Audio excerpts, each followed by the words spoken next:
Assalamualaikum warahmatullahi wabarakatuh. Kembali lagi di channel KM Story.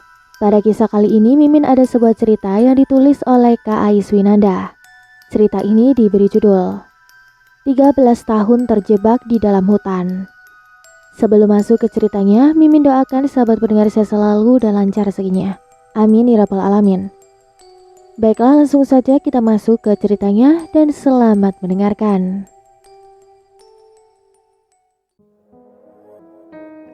Hai, namaku Oka. Di desaku terdapat sebuah sungai. Di ujung sungai tersebut terdapat sebuah percabangan. Dan dulunya sungai ini dikenal sebagai sungai berdarah. Namun semakin lama, semakin bertambahnya orang-orang yang membangun rumah di wilayah ini. Maka sungai itu diganti namanya. Namun tak berbeda jauh dari sebelumnya.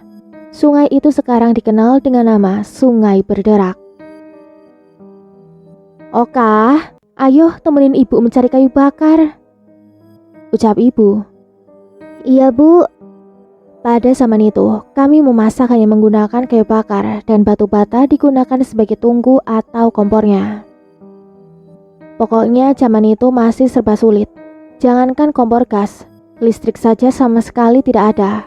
Kalau malam, kami hanya menggunakan obor untuk menerangi dalam kegelapan. Rumah-rumah di sana juga masih bisa dihitung dengan jari. Seingatku hanya ada 7 rumah saja yang berdiri di desaku. Sisanya hanya hutan-hutan yang begitu lebat.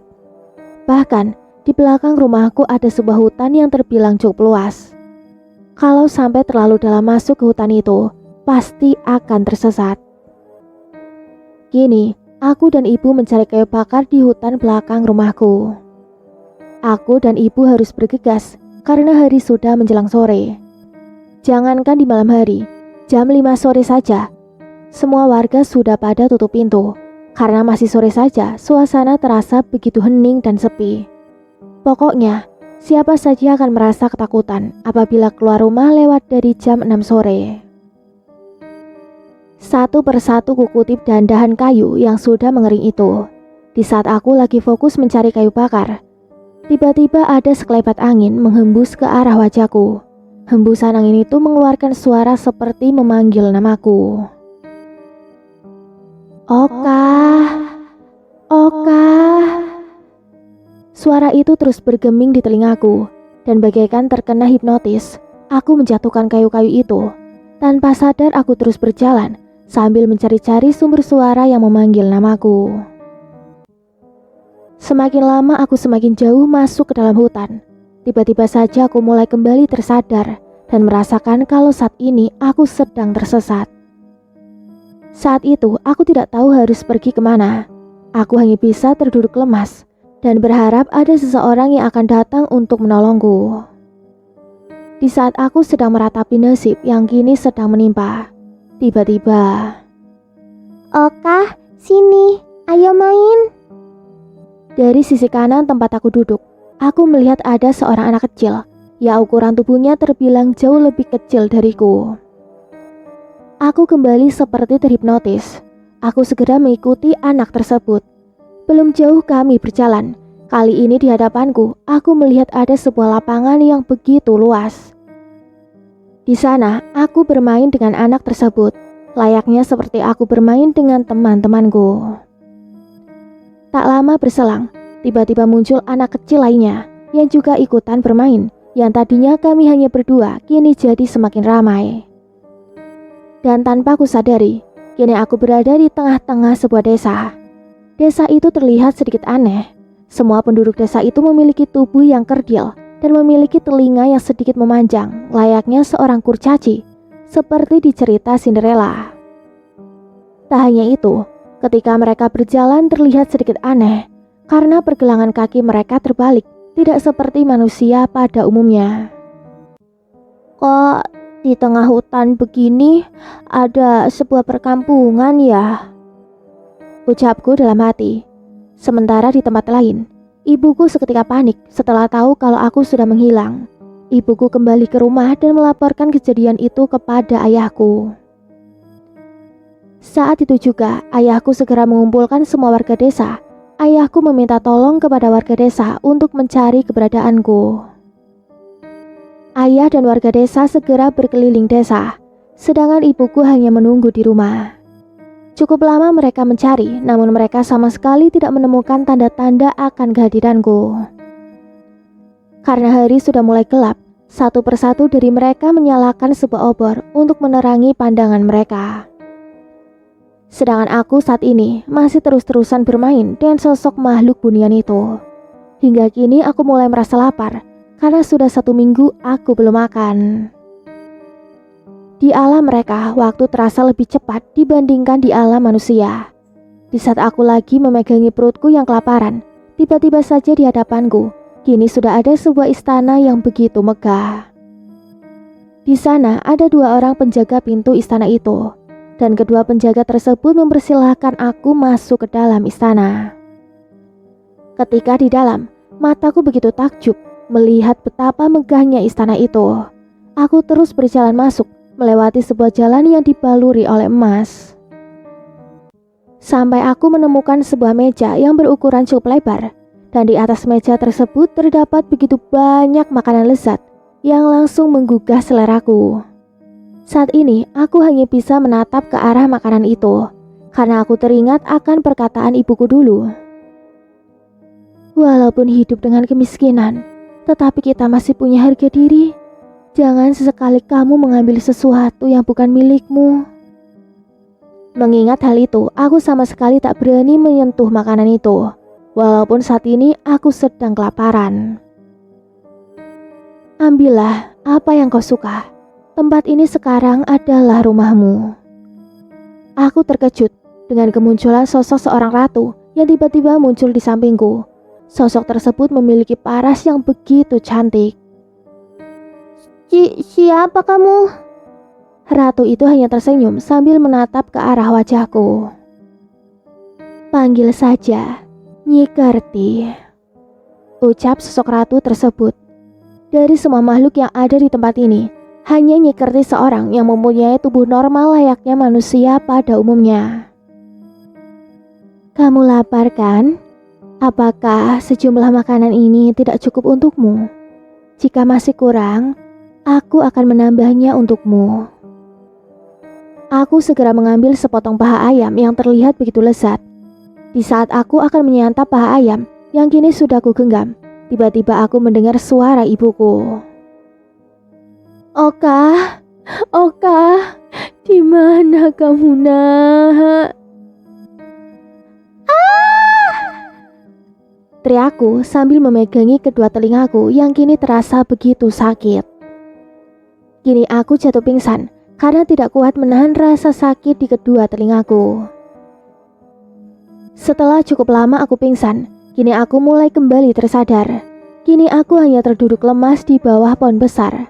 Yang tadinya aku berada di sebuah istana, kini aku sudah kembali di pinggir hutan yang tidak jauh dari belakang rumahku. Tubuhku saat ini terasa kaku dan sama sekali tidak bisa digerakkan. Tak lama dari itu, aku melihat ada sebuah cahaya yang datang mendekat kepadaku. Saat itu, aku bisa melihat dengan jelas seluruh warga kampung beserta ibuku. Kini mereka sedang mencari keberadaanku. Mereka kini benar-benar sudah berada tepat di hadapanku. Namun anehnya, mereka sama sekali tidak melihat keberadaanku. Saat itu, ingin sekali aku menjerit sekuat-kuatnya agar mereka bisa melihat keberadaanku. Tapi, aku juga sama sekali tidak bisa mengeluarkan suara. Cukup lama mereka mencari, tetapi mereka masih juga belum bisa menemukanku. Hari sudah mulai larut malam. Kita lanjutkan besok hari saja, ucap salah satu warga desa yang bernama Pak Jono. Raut wajah ibuku terlihat begitu sedih. Namun ia juga tidak bisa berkata-kata. Ibu, aku di sini. Jangan tinggalin aku, Bu. Aku takut. Rintihku dalam hati. Kini aku hanya bisa melihat ibuku dan para warga lainnya pergi meninggalkanku seorang diri di hutan yang begitu gelap gulita. Keesokan paginya, aku terbangun dari tidurku dan aku masih di tempat yang sama seperti tadi malam. Tapi kalau ini tubuhku sudah mulai bisa digerakkan kembali. Aku segera berlari mencari-cari jalan keluar dari hutan itu. Dan untungnya beberapa warga ada yang memberi tanda di sebuah batang pohon. Semua itu mereka lakukan agar dengan mudah mereka bisa kembali saat mencariku tadi malam.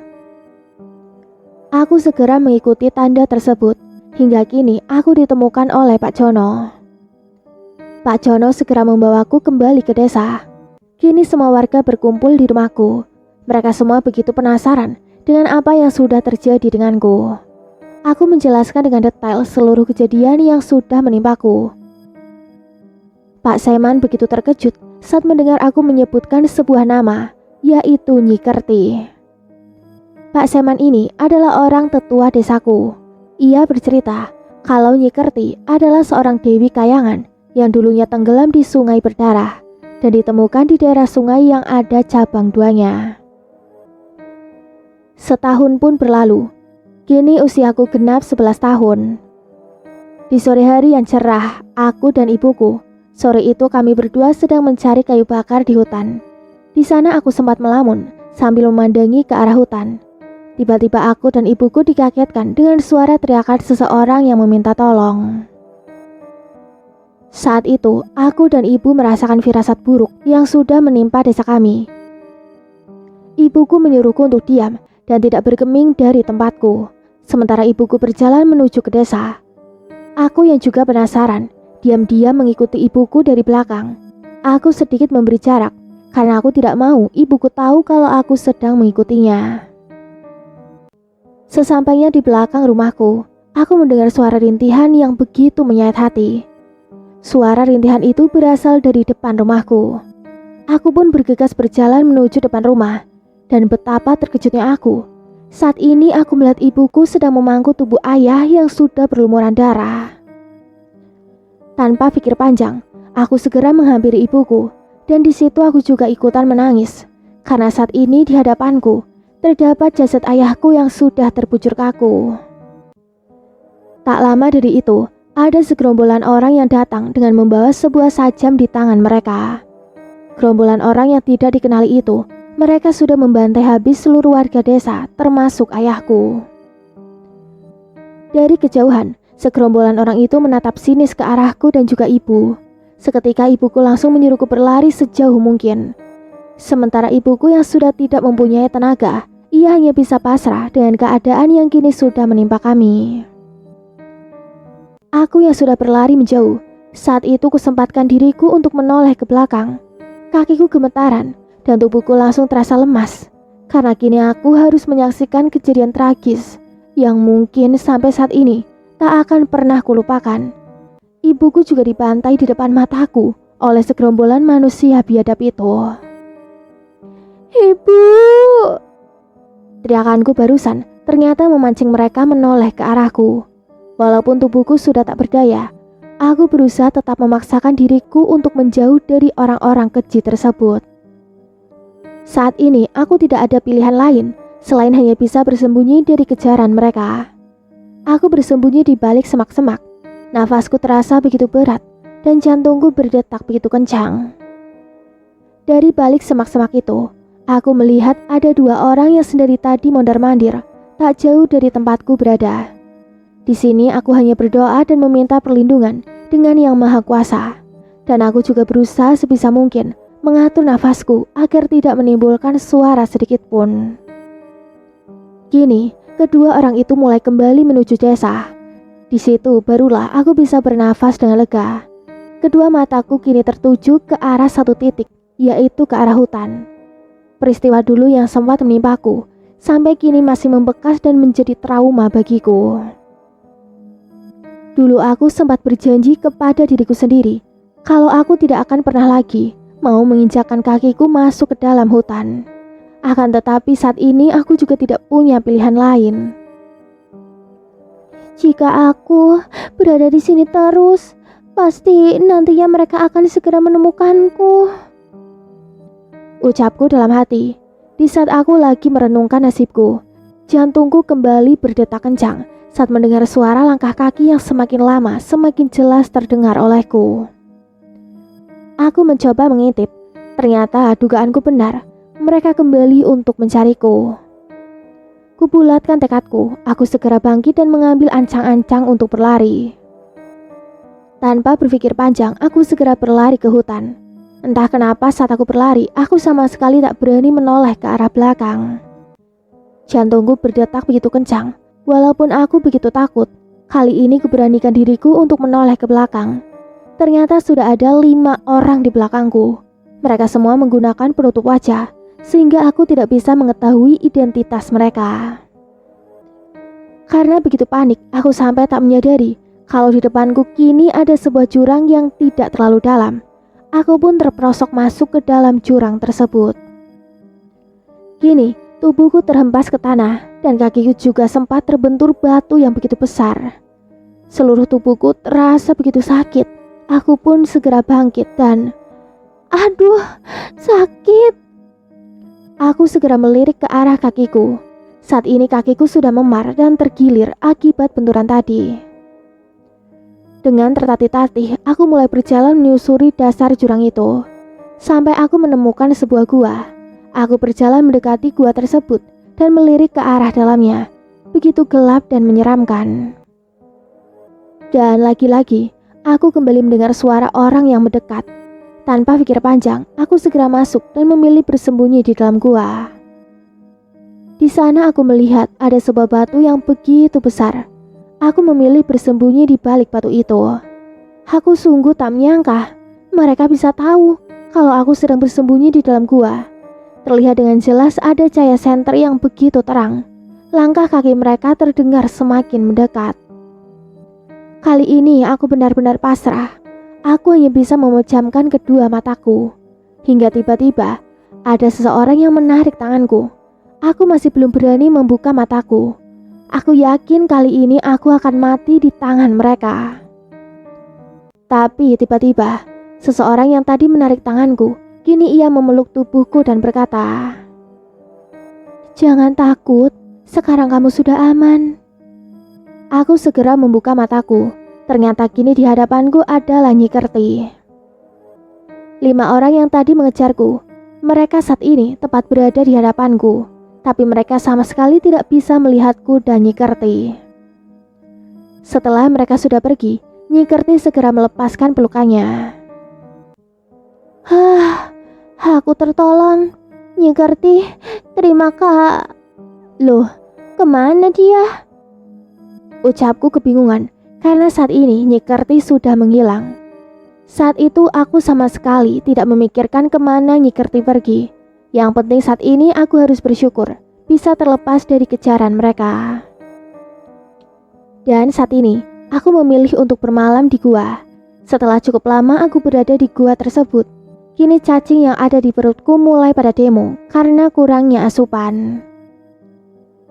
Dirasa sudah aman, aku memutuskan untuk keluar dari gua. Hanya sekedar mencari buah-buahan untuk mengganjal perutku yang keroncongan. Setelah aku keluar dari gua, ternyata hari sudah berganti jadi malam. Dan untungnya pada saat itu lagi terang bulan, jadi aku masih bisa melihat keadaan sekitar. Aku berjalan menyusuri hutan. Tak ada satupun buah-buahan yang aku temukan kala itu. Lagi-lagi, kini hal sial mulai menimpaku.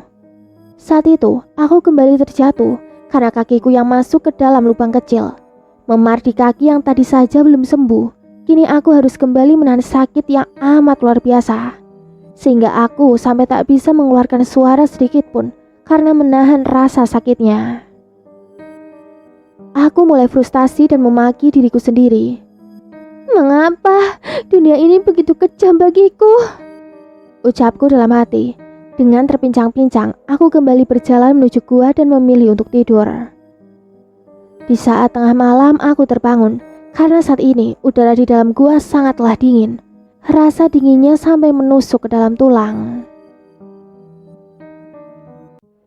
Malam itu aku begitu tersiksa dan rasanya aku pengen cepat-cepat mati agar aku bisa segera terbebas dari siksaan ini.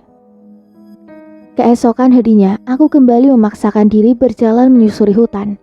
Saat ini terlihat jelas olehku, lubang yang tadi malam yang sempat membuatku terjatuh, ternyata itu merupakan sebuah parit kecil. Di parit kecil itu, ternyata ada air yang mengalir, dan kini aku segera berjalan mengikuti kemana arah parit itu mengalir. Setelah cukup lama berjalan, aku melihat ada sebuah pohon pisang yang tumbuh di pinggiran parit. Pohon pisang itu memang memiliki buah, tapi buahnya masih terlalu mentah. Karena dari semalam belum makan, aku mengambil buah pisang itu dan segera memakannya. Serasa sudah cukup, aku kembali mengikuti kemana arah parit itu mengalir. Dan ternyata parit itu mengalir ke arah sungai. Kini aku berada tepat di ujung sungai berdarah. Aku begitu terkejut dan mataku langsung terbelalak setelah melihat ada sesuatu yang mengambang di dalam sungai. Kini terlihat jelas olehku, begitu banyak tumpukan mayat yang mengambang di dalam sungai. Para gerombolan manusia biadab itu. Mereka sama sekali tidak mengubur seluruh jasad yang sudah mereka bunuh, melainkan mereka hanya membuang jasad-jasad itu di dalam sungai. Maka sebab itulah mengapa sungai itu sampai saat ini dikenal dengan nama Sungai Berderak. Di sana aku juga melihat para segerombolan manusia biadab itu. Mereka sedang membuat pos atau sebuah markas di sana. Aku sama sekali tak bergeming dari tempatku. Di situ aku terus memperhatikan pergerakan mereka. Hingga di saat mereka lagi beristirahat, aku melihat mereka mengeluarkan begitu banyak makanan yang lezat. Di sana aku sampai ngiler saat melihat mereka begitu lahap menyantap semua makanan itu. Jika ada kesempatan, aku berniat akan mencuri sebagian makanan yang mereka miliki. Kini hari sudah mulai gelap, dan sebagian dari mereka ada yang pergi untuk membersihkan diri. Sementara di tempat itu, hanya tinggal 2 orang saja untuk menjaga tempat itu. Aku terus mengintai pergerakan 2 orang yang berjaga di sana, hingga salah satu dari mereka terlihat begitu ketakutan. Tak lama ia segera berlari sambil berteriak. Pocong! Ia berlari meninggalkan temannya sendirian. Tak lama aku mencium bau bangkai yang begitu menyengat. Setelah aku perhatikan sekelilingku, aku melihat ada sebuah makhluk yang dibungkus dengan kain putih. Sosok makhluk itu memiliki wajah yang begitu menyeramkan. Sosok itu berada tepat di atas tumpukan mayat yang berada di dalam sungai.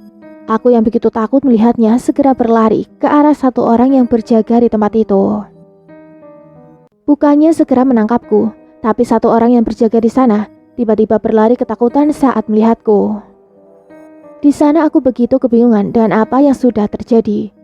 Aku kembali melihat ke arah sungai dan ternyata sosok makhluk yang berbungkus kain putih itu sudah menghilang entah kemana. Ini kesempatan bagus, ucapku dalam hati. Aku segera masuk ke dalam markas mereka. Di sana aku melihat ada sebuah tas. Aku segera mengambil tas itu. Saat aku mengecek ke dalam tas, terlihat olehku begitu banyak senjata. Aku mengeluarkan semua senjata itu kecuali sebuah pisau sangkur yang begitu tajam. Setelah tas itu kosong, aku segera mengambil persediaan makanan mereka setelah dirasa cukup. Aku juga mencari beberapa kain agar bisa digunakan untuk menghangatkan tubuhku. Dan untungnya, di sana aku menemukan sebuah selimut yang begitu tebal.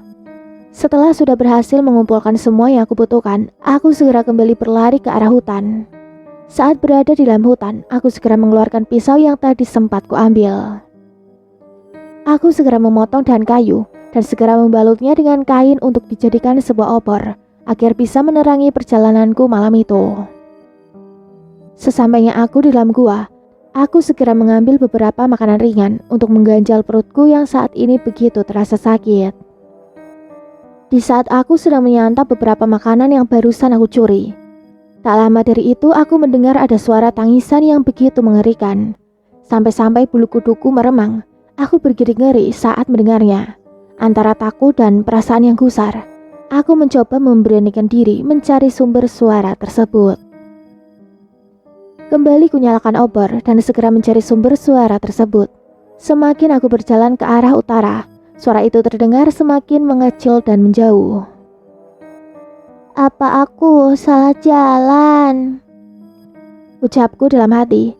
Aku segera putar menuju ke arah selatan, dan ternyata memang benar. Setelah putar balik, suara tangisan itu semakin terdengar jelas olehku. Cukup lama aku berjalan, kini di hadapanku, aku melihat ada seorang anak gadis yang mungkin seumuran denganku. Gadis itu duduk meringkuk sambil menangis. Tangisannya terdengar begitu mengerikan. sampai-sampai aku harus mundur satu langkah. Aku belum tahu pasti saat ini di hadapanku seorang manusia atau sosok hantu yang menyerupai manusia. Ku tarik nafas dalam-dalam dan kubulatkan tekadku untuk menghampirinya. Kak, kakak, kenapa nangis? Seketika dia menghentikan tangisannya, ia segera menoleh ke arahku. Aku begitu terkejut saat melihat wajahnya. Gadis itu memiliki wajah yang begitu cantik dan menawan. Setelah melihatku, ia merasa ngeri dan ketakutan. Jangan mendekat, pergi. Aku berusaha meyakinkan gadis itu kalau aku bukanlah orang yang jahat. Namun ia tidak langsung bisa mempercayaiku. Terlihat dari raut wajahnya, ia memiliki trauma yang begitu mendalam. Kalian setan, kalian memang iblis. Kalian sama sekali tidak mempunyai hati. Kalian sudah membunuh orang tuaku. Teriak gadis itu sambil menangis sesenggukan. Hatiku terasa terpukul saat mendengar apa yang barusan gadis itu katakan. Aku jadi teringat dengan apa yang sudah terjadi denganku. Kukira hanya aku seorang yang berhasil selamat dari kejaran para iblis itu. Ternyata aku tidak sendiri. Masih ada satu orang lagi yang bernasib sama denganku. Aku segera memegang dadaku yang tiba-tiba terasa sakit. Aku bisa merasakan apa yang saat ini kakak rasakan. Karena aku juga sama. Kedua orang tuaku juga dibunuh oleh mereka. Rasa sakit ini takkan pernah kulupakan seumur hidupku. Gadis itu tiba-tiba menghentikan tangisnya dan segera menoleh ke arahku. Kakak lapar kan? Ayo ikutlah denganku, aku punya makanan untuk kakak. Aku segera mengajaknya balik ke dalam gua, dan untungnya dia mau bersedia ikut denganku. Kita mau kemana? Tanya gadis itu. Kita mau pergi ke tempat persembunyianku. Untuk sementara waktu kita bisa tinggal di sana dulu. Sesampainya di depan bibir gua, gadis itu begitu takut untuk masuk ke dalam. Kamu tinggal di dalam gua ini? Iya kakak, nggak usah khawatir, di sini aman kok. Dan di sini juga ada Nyi Kerti yang bakal jagain kita. Nyi Kerti? Siapa itu? Nanti kakak juga bakal tahu siapa Nyi Kerti. Yang lebih penting, sekarang kita harus segera masuk. Sesampainya di dalam, aku segera mengeluarkan semua persediaan makananku. Wah, kamu dapat semua makanan ini dari mana? Panjang ceritanya kak, kakak makan aja dulu, nanti aku ceritain deh. Gadis itu dengan lahapnya menyantap beberapa persediaan makananku. Sudah berapa lama kakak belum makan? 2 hari. 2 hari? Nama kakak siapa? Namaku Siti Nirmala, panggil saja Siti. Kalau nama kamu siapa? Aku Oka kak, aku masih 11 tahun. Oka, makasih ya. Kalau tidak ada kamu, aku tidak tahu lagi dengan nasibku saat ini. Iya, sama-sama kak. Gak usah panggil kakak, panggil Siti aja. Soalnya aku cuma lebih tua 1 tahun. Ternyata Siti hanya lebih tua 1 tahun dariku. Aku yang begitu penasaran mencoba memberanikan diri untuk bertanya kepada Siti. Oh iya, gimana ceritanya sih? Kok kamu bisa lolos dari kejaran mereka? Namun Siti sama sekali tidak menjawab pertanyaanku. Saat aku menoleh ke arahnya, ternyata sehabis makan tadi Siti langsung tertidur dengan pulas. Aku sempat melirik ke arah wajahnya. Terlihat raut wajahnya seperti ia begitu kelelahan. Aku mengambil selimut yang ada di dalam tas dan segera kupakaikan untuk menyelimuti tubuh Siti. Sementara aku memilih pergi keluar mencari kayu kering yang akan kugunakan untuk membuat api unggun. Setelah kayu terkumpul, aku segera menyalakan api. Kini api sudah menyala, aku segera mendekatkan tubuhku ke api unggun untuk sekedar menghangatkan tubuhku. Tak lama dari itu, kini aku pun sudah mulai terlelap.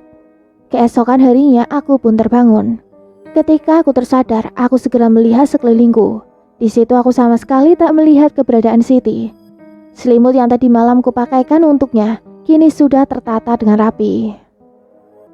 Siti kemana ya? Apa jangan-jangan dia sudah pergi? Ucapku dalam hati. Aku segera bangkit dan secepat mungkin mencari keberadaan Siti. Aku begitu takut kalau nantinya ia sampai tertangkap oleh segerombolan manusia berhati iblis itu. Siti, kamu di mana? Dengan nafas yang ngos-ngosan, aku berlari dan tak tentu arah. Saat ini dalam hatiku aku sama sekali tidak ingin kehilangan Siti. Karena saat ini hanya Sitilah satu-satunya temanku yang bisa menemaniku di kesunyian malam. Sudah cukup jauh aku berlari, tapi aku sama sekali belum dapat melihat keberadaan Siti. Kini aku menghentikan langkahku dan mengatur nafasku sejenak. Setelah menarik nafas panjang, aku kembali berlari tak tentu arah. Belum lama aku berlari, kini aku sudah kembali menghentikan langkahku. Saat ini aku seperti mendengar ada suara orang yang memanggil-manggil namaku. Oka, Oka. Hah? Siti, kamu di mana? Aku kembali berlari dan segera menuju ke arah sumber suara yang memanggil-manggil namaku. Karena kurangnya konsentrasi, saat ini aku pun terjatuh. Tubuhku tersungkur dengan kerasnya. Saat ini aku seperti tersandung batu yang cukup besar. Tak terasa kini air mataku mengalir. Aku begitu bersedih. Dan aku juga berteriak sekencang-kencangnya agar bisa meluapkan seluruh emosi dan kekesalan dalam diriku. Hingga saat ini mataku tertuju ke sebuah batu yang tadi sempat membuatku terjatuh. Batu itu cukup besar, namun sebagian batu itu sudah tertutup oleh lumut. Saat aku mencoba membersihkan batu itu, ternyata memang benar, aku baru saja menabrak sebuah batu nisan. Namun yang lebih mengejutkannya lagi, saat aku melihat sebuah nama di batu nisan itu bertuliskan Siti Nirmala. Aku begitu terkejut dan tak percaya dan apa yang kini ada di hadapanku. Di saat aku lagi memikirkan hal tersebut, tiba-tiba, Oka, ayo main. Lagi-lagi aku dikejutkan dengan kemunculan sosok manusia kurcaci atau orang bunian yang kini mereka sudah berkumpul di belakangku. Apa aku sedang bermimpi? Gumanku dalam hati. Kamu kini sudah kembali bersama kami, ucap salah satu orang bunian itu. Lalu nisan yang tadi di sini kok menghilang? Tanyaku. Nisan itu tidak hilang, tapi kamu yang sudah masuk ke dalamnya. Apa? Lalu Siti Nirmala itu siapa?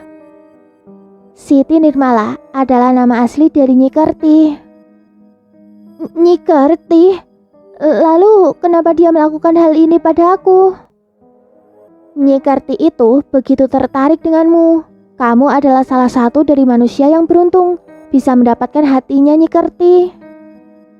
Beruntung, gumanku dalam hati. Nyi Kerti adalah salah satu keturunan Mbah Raden. Konon, Mbah Raden dipercaya hidup sejak Islam pertama kali masuk Nusantara, di Banjarimbo. Di Banjarimbo ia membabat alas, membangun permukiman manusia. Nama Banjarimbo sendiri juga diambil dari pernyataan Mbah Raden, Banja yang berartikan alas atau hutan. Singkatnya, kini aku segera dibawa ke tempat di mana Nyi Kerti saat ini berada. Dan kini di hadapanku sudah ada Nyi Kerti yang sedang duduk di singgasananya. Entah kenapa saat ini perasaanku sedikit merasa aneh saat melihat sosok Nyi Kerti. Tidak seperti pertama kali aku melihatnya. Tinggallah di sini bersama kami. Aku dengan senang hati mempersilahkan kamu menjadi salah satu bagian dari keluarga kami. Tapi tempat ini bukanlah duniaku, jawabku dengan tegas. Apakah kamu sudah lupa? Kamu sudah melihat sendiri kan dengan mata kepalamu betapa kejamnya duniamu itu. Jika kamu kembali ke duniamu, itu semua hanyalah sia-sia. Di sana kamu sama sekali sudah tidak punya siapapun. Jadi untuk apa kamu kembali? Aku yang mendengar hal tersebut langsung terdiam dan tak bisa berkata apapun. Apa yang barusan dikatakan Nyi Kerti memanglah benar. Lantas sekarang aku harus bagaimana? Ucapku dalam hati. Hayo, ikutlah denganku. Ucap Nyi Kerti sambil menjulurkan tangannya. Tanpa pikir panjang, aku langsung menggapai tangan Nyi Kerti dan memutuskan untuk ikut dengannya.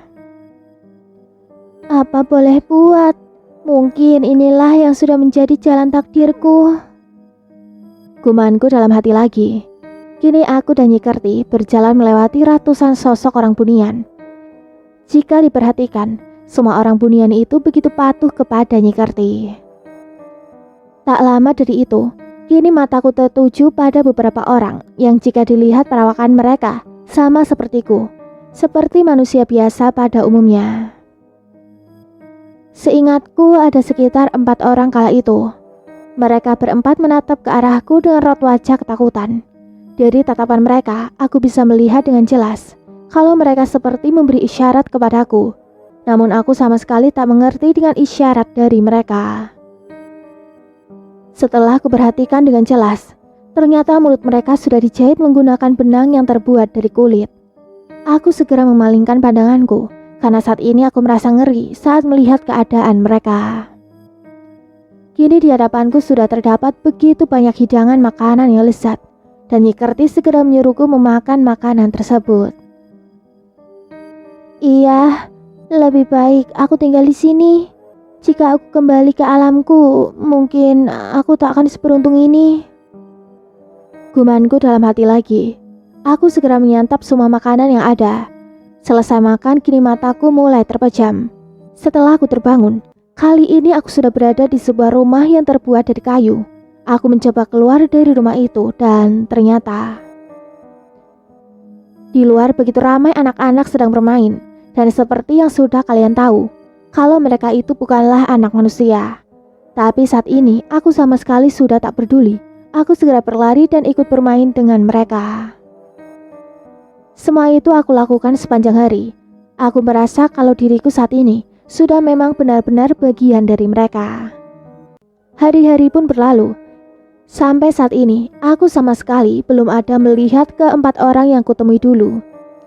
Hingga saat malam satu sore pun tiba.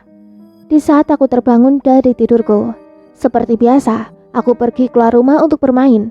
Namun kali ini tidak seperti biasanya. Kali ini di hadapanku, aku melihat seluruh warga bunian itu. Tubuh mereka seketika mematung dan tak ada yang bergerak sama sekali, kecuali diriku. Awan di langit mulai berubah menjadi gelap dan suasana saat ini semakin mencekam. Aku berjalan mengitari desa bunian yang saat ini terlihat begitu aneh.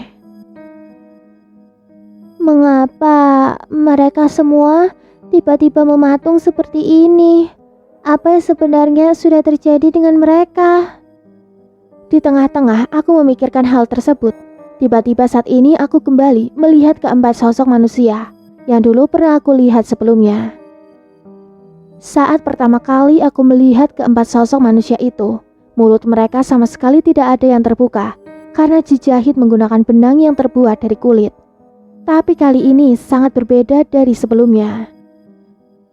Dengan gigi taring yang begitu tajam, mereka semua kini menatap ke arahku. Aku yang ketakutan melihat mereka, kakiku tiba-tiba gemetaran dan keringatku mulai bercucuran. Dengan perlahan mereka berjalan mendekatiku. Gerakan tubuh mereka terlihat begitu pelan, sangat mirip dengan sosok zombie. Kenapa kamu diam saja? Apa kamu mau mati? Aku mendengar sebuah bisikan yang entah dari mana datangnya. Bisikan itu menyuruhku segera berlari sejauh mungkin dari tempat itu. Di saat aku sedang berlari, kusempatkan diriku untuk menoleh ke belakang untuk memastikan apakah keempat sosok itu mengejarku. Rasa takut kini kembali menyerangku karena keempat sosok itu ternyata benar-benar mengejarku. Ya Tuhan, jika hari ini memanglah ajalku, aku hanya ingin bertemu dengan ayah dan ibuku di surga. Tak lama kemudian, aku melihat ada begitu banyak serimbunan pohon pisang. Dan tanpa berpikir panjang, aku segera berlari menuju rimbunan pohon pisang itu. Keempat sosok itu terus mengejarku. Air keringat sudah membanjiri seluruh tubuhku. Kali ini tanpa aku sadari, aku tiba-tiba terjatuh akibat menabrak sesuatu yang ada di depanku. Hidungku terasa begitu sakit dan pandanganku mulai berkunang-kunang. Ketika aku mengecek hidungku, ternyata saat itu hidungku sudah mengeluarkan darah. Tidak, tolong! Teriakku ketika kedua kakiku ditarik oleh keempat makhluk mengerikan itu. Aku mulai pasrah dengan keadaanku saat ini. Aku menjerit sekuat-kuatnya karena kini tubuhku terasa begitu sakit karena dicapik-capik oleh mereka. Akibat tak kuat menahan rasa sakit yang kini menyerang seluruh tubuhku, aku pun mulai tidak sadarkan diri. Setelah cukup lama aku tak sadar, kini aku kembali terbangun di kamar, tempat yang sama seperti sebelumnya. Aku mencoba untuk keluar, dan betapa kagetnya aku. Kejadian yang sama seperti sebelumnya terulang kembali. Di hadapanku lagi-lagi ada begitu banyak warga Bunian yang terdiam. Tubuh mereka terlihat kaku seperti mematung. Apa yang sebenarnya terjadi? Lagi-lagi aku kembali melihat sosok empat manusia itu, dan sama dengan hal sebelumnya. Di saat tatapan mereka menuju ke arahku, aku segera berlari dan melakukan hal yang sama seperti sebelumnya. Hidungku kembali berdarah dan mereka juga sudah menangkapku. Setelah sudah tersadar, hal yang serupa kembali terjadi. Aku berusaha menepuk wajahku untuk memastikan kalau kejadian yang mengerikan ini bukanlah mimpi. Hampir sepanjang hari aku melakukan hal yang sama. Bahkan kejadian itu terus kualami sampai bertahun-tahun. Ya Tuhan, sampai kapan aku bisa keluar dari tempat yang mengerikan ini? Ucapku dalam hati. Aku segera menarik nafas panjang dan kembali keluar menemui keempat sosok yang pasti sudah menungguku di luar. Kali ini aku berencana akan memilih jalur yang lain. Di saat aku sedang berlari, kini di hadapanku sudah banyak rimbunan pohon pisang, yang dimana aku selalu tertangkap di sana. Jadi kali ini aku lebih memilih tidak masuk ke rimbunan pohon tersebut. Setelah cukup lama aku berlari, kini aku melihat ada hutan pohon pinus yang menjulang cukup tinggi. Dan entah kenapa, tiba-tiba saja rasa hatiku tergerak untuk masuk ke dalam hutan pinus itu. Suhu di dalam hutan pinus itu terasa begitu lembab dan dingin. Suara-suara dari burung hantu kini menambah kengerian di tempat itu. Setelah cukup jauh masuk ke dalam hutan pinus itu, kini aku memutuskan untuk beristirahat sejenak. Kini aku duduk bersandar di bawah batang pohon pinus. Sepertinya mereka sudah tidak mengejarku lagi. Baru juga aku merebahkan tubuhku, tiba-tiba hal yang tak kalah mengerikan kini kembali menyerangku. Kamu tak akan pernah bisa keluar dari tempat ini. Dek. Jantungku langsung berdegup dengan kencang. Terdengar suara begitu jelas olehku kalau yang ngomong barusan itu adalah seorang wanita. Namun aku sama sekali tak melihat ada keberadaan orang lain selain diriku di tempat itu. Siapa yang barusan berbicara? Ucapku dalam hati sambil melirik ke arah sekeliling. Bulu kuduku kini mulai berdiri. Aku sama sekali belum pernah merasa semerinding ini. Tiba-tiba saja dari atas, ada sesuatu yang jatuh tepat di atas kepalaku. Aku segera mengeceknya menggunakan tanganku. Ketika aku bersentuhan dengan benda tersebut, terasa begitu menjijikan saat aku menyentuhnya. Ada sebuah cairan yang mirip sekali seperti air liur. Cairan itu memiliki aroma bau bangkai yang sangat menyengat. Walaupun aku mempunyai firasat yang buruk, aku tetap memberanikan diriku untuk menoleh ke arah atas. Mataku terbelalak ketika melihat sosok yang kini berada di atasku. Tepat di atas kepalaku, ada sosok seorang wanita yang terlihat begitu menyeramkan. Wanita itu memiliki wajah yang begitu pucat, sedangkan lehernya terjerat sebuah tali yang menggantung dirinya. Dan yang kini tambah menyeramkan, kedua bola matanya sudah hampir keluar dari kelopak matanya. Kini sosok wanita yang bergantung itu tersenyum padaku. Dia laki-laki. Air liurnya yang menjijikan terjatuh di wajahku. Kali ini pandanganku harus teralihkan, dikarenakan dari kejauhan aku mendengar sebuah teriakan yang cukup mengerikan. Dari sumber suara tersebut, kini muncul keempat sosok yang tadi mengejarku. Aku dan keempat sosok itu kini saling bertatapan. Di saat mereka akan kembali mengejarku, tiba-tiba saja kepala mereka ditarik ke atas hingga leher mereka pun terputus. Ternyata yang menarik leher mereka merupakan sosok wanita yang tadi berada tepat di atasku. Yang bikin kaki sampai gemetaran, ternyata sosok wanita itu bukan hanya satu, tetapi mereka berjumlah puluhan, bahkan sampai ratusan. Sosok wanita itu terlihat begitu kelaparan, sehingga mereka sampai berebutan ketika menyantap tubuh keempat sosok tadi. Sebuah pemandangan yang begitu mengerikan, yang tidak pernah sama sekali terfikirkan olehku. Tapi kali ini aku merasa kalau inilah waktu yang tepat buat aku untuk berlari dari tempat ini yang begitu mengerikan. Aku segera berlari sejauh mungkin dari tempat itu. Sepanjang jalan, aku hanya melihat rimbunan pohon pinus di sekelilingku, dan seakan pohon tersebut tak pernah ada habisnya. Di saat aku mulai merasakan lelah, ku sempatkan diri untuk beristirahat sejenak, dan setelah dirasa cukup, aku kembali bangkit dan berusaha mencari jalan keluar dari tempat itu. Ketika aku kembali merasa lelah, aku kembali beristirahat. Begitu terus yang aku lakukan di sepanjang perjalananku. Sekitar kurang lebih 2 jam aku berlari dari tempat itu. Tubuhku mulai ambruk karena sedari tadi aku hanya berlari tanpa ada minum sedikit pun. Apa benar yang dikatakan sosok wanita itu? Kalau aku tak pernah bisa keluar dari tempat ini. Semua upaya sudah aku lakukan, tapi tempat ini seakan sama sekali tak ada jalan keluarnya. Aku segera merebahkan tubuhku yang kini sudah terasa begitu lelah. Air mataku tak terasa mengalir dengan derasnya.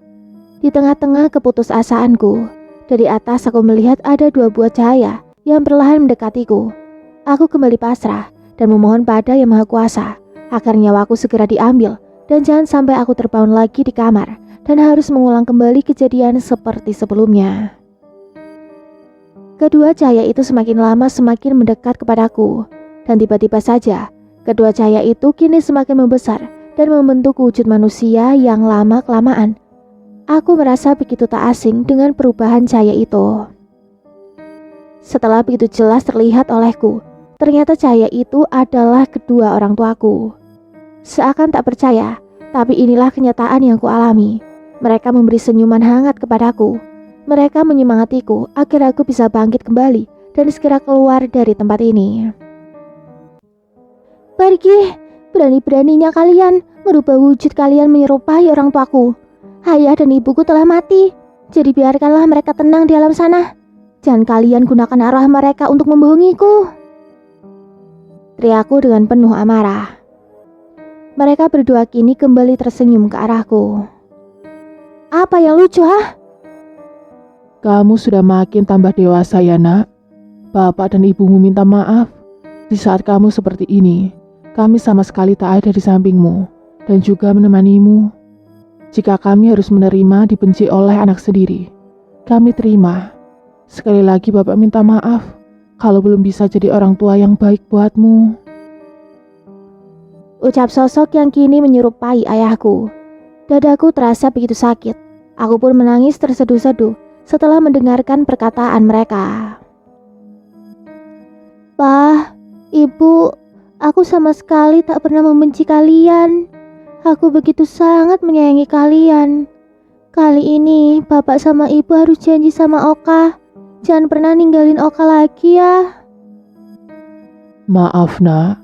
Tapi kami belum bisa memenuhi permintaanmu kali ini. Karena kita sudah berada di alam yang berbeda. Kami hanya bisa menolong untuk menunjukkan jalan keluar dari tempat ini. Ayo nak, ikuti kami. Ucap ayahku sambil berlalu pergi. Aku segera menghapus air mataku dan mengikuti kemana mereka pergi. Aku memfokuskan pandanganku ke arah mereka. Jangan sampai aku kehilangan jejak ayah dan ibuku. Kini mereka berdua pun tiba-tiba berhenti. Ada apa, Bu? Kenapa berhenti? Tanpa aku sadari, ternyata kali ini aku sudah benar-benar keluar dari pohon pinus tersebut. Ketika aku mengikuti mereka, Tak membutuhkan waktu lama untuk keluar dari sana, dan kini aku sudah berada di jalan setapak. Nak, kami hanya bisa mengantarmu sampai di sini saja. Kamu ikuti jalan setapak ini. Nanti di sana, kamu akan menemukan sebuah kuburan tua yang berada tepat di pinggiran sungai. Nanti di sana kamu harus tidur menghadap ke arah kuburan itu, ucap ibuku. Kenapa aku harus melakukan hal itu, Bu? Dan mengapa kalian tidak ikut denganku? Kami sudah tiada, Nak, dan kami sama sekali tak bisa ikut denganmu, karena alam kita sudah berbeda. Jadi mulai dari sini kita harus berpisah. Apabila kamu berhasil keluar dari sini dengan selamat, jaga dirimu baik-baik ya, dan jadilah anak yang berbakti. Doakan saja kami ya, Nak. Sahut ayahku. Laki-laki aku kembali meneteskan air mata. Aku begitu tak terima kalau harus kehilangan mereka untuk kedua kalinya. Di saat aku sedang menghapus air mataku, aku kembali menoleh ke arah mereka yang ternyata kedua orang tuaku kini sudah menghilang. Pak, Bu, teriakku sekencang-kencangnya. Walaupun aku masih belum terima, tetapi aku harus bisa mencoba merelakannya agar mereka bisa tenang di alam sana. Aku segera berjalan melewati jalan setapak yang tadi diucapkan oleh ayahku. Jalan setapak itu semakin lama semakin mengecil. Kiri dan kanan jalan itu ditutupi dengan rumput ilalang yang begitu tinggi. Kini aku harus berhati-hati melewati jalur tersebut, karena rumput ilalang itu begitu tajam dan terasa sakit ketika mengenai kulit. Tak lama berselang, kini jalanan yang aku lewati itu sudah kembali normal seperti semula dan mengarah ke sebuah sungai. Akan tetapi, di sana aku sama sekali tak melihat ada kuburan yang seperti dikatakan oleh ayahku tadi. Aku kembali melihat ke arah sekeliling sungai itu, tetapi tetap saja tidak menemukan kuburan tersebut. Di sekeliling sungai itu, terlihat hanya ada rerumputan dan beberapa pohon yang cukup besar. Dan kali ini, pandanganku tertuju ke sebuah batang pohon yang terlihat berbeda dari yang lain. Di sana aku melihat hanya batang pohon itu saja yang sudah terpotong. Aku pun mendekati batang pohon itu, yang ternyata itu bukan batang pohon, melainkan sebuah batu nisan yang ditutupi oleh banyaknya lumut. Sehingga aku mengira kalau nisan tersebut adalah bekas pohon yang sudah tumbang. Dengan mengikuti arahan ayahku tadi, aku segera tidur menghadap ke arah kuburan tersebut. Aku mulai memejamkan mataku dan berharap bisa keluar dari tempat ini sesegera mungkin. Angin malam mulai berhembus, seluruh jari dan telapak kakiku terasa begitu dingin, namun aku sama sekali tidak memperdulikan hal tersebut. Di situ aku merasakan kalau ada seseorang tepat berdiri di belakangku. Aku tak berani membuka mataku dan berusaha untuk tidak menghiraukannya. Namun sosok itu tiba-tiba menghembus leher belakangku dengan nafas yang begitu bau. Tadi yang awalnya aku merasa kedinginan, kali ini malah sebaliknya. Tubuhku terasa begitu gerah dan terasa panas. Nafasku kini terasa begitu berat. Aku mencoba memberanikan diri untuk mengintip keadaan di sana. Aku hanya membuka sedikit kelopak mataku. Di sana aku tak melihat apapun. Aku hanya melihat warna merah yang begitu menyala. Aku segera kembali menutup mataku. Dalam hati aku bertanya-tanya, memikirkan apa yang sudah terjadi di tempat itu. Apa hutan ini kebakaran ya? Tadi aku merasakan udara yang begitu dingin sampai menusuk tulang. Tapi kali ini aku malah kepanasan. Jika ini memang kebakaran, kalau aku terus-terusan di tempat ini, bisa mati terpanggang aku di sini. Ucapku pada saat itu. Aku mencoba membuka kedua bola mataku, yang ternyata saat ini di hadapanku ada sesosok makhluk yang biasa kita kenal dengan sebutan mengerikan, yaitu pocong. Pocong itu memiliki wajah yang hancur dan memiliki mata yang berwarna merah menyala.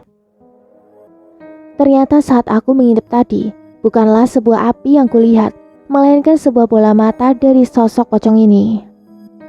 Tubuhku sama sekali tidak bisa bergerak. Apalagi kedua bola mataku sama sekali tak bisa ditutup. Di situ aku benar-benar menyaksikan bagaimana wajah asli sosok pocong yang begitu sangat-sangat menyeramkan. Pocong itu kini tubuhnya melayang ke atas.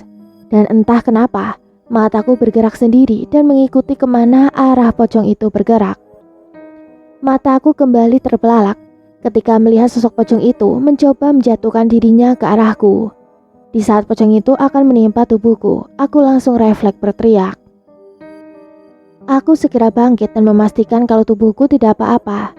Detak jantungku berdetak begitu kencang dan keringat mengucur di tubuhku dengan derasnya.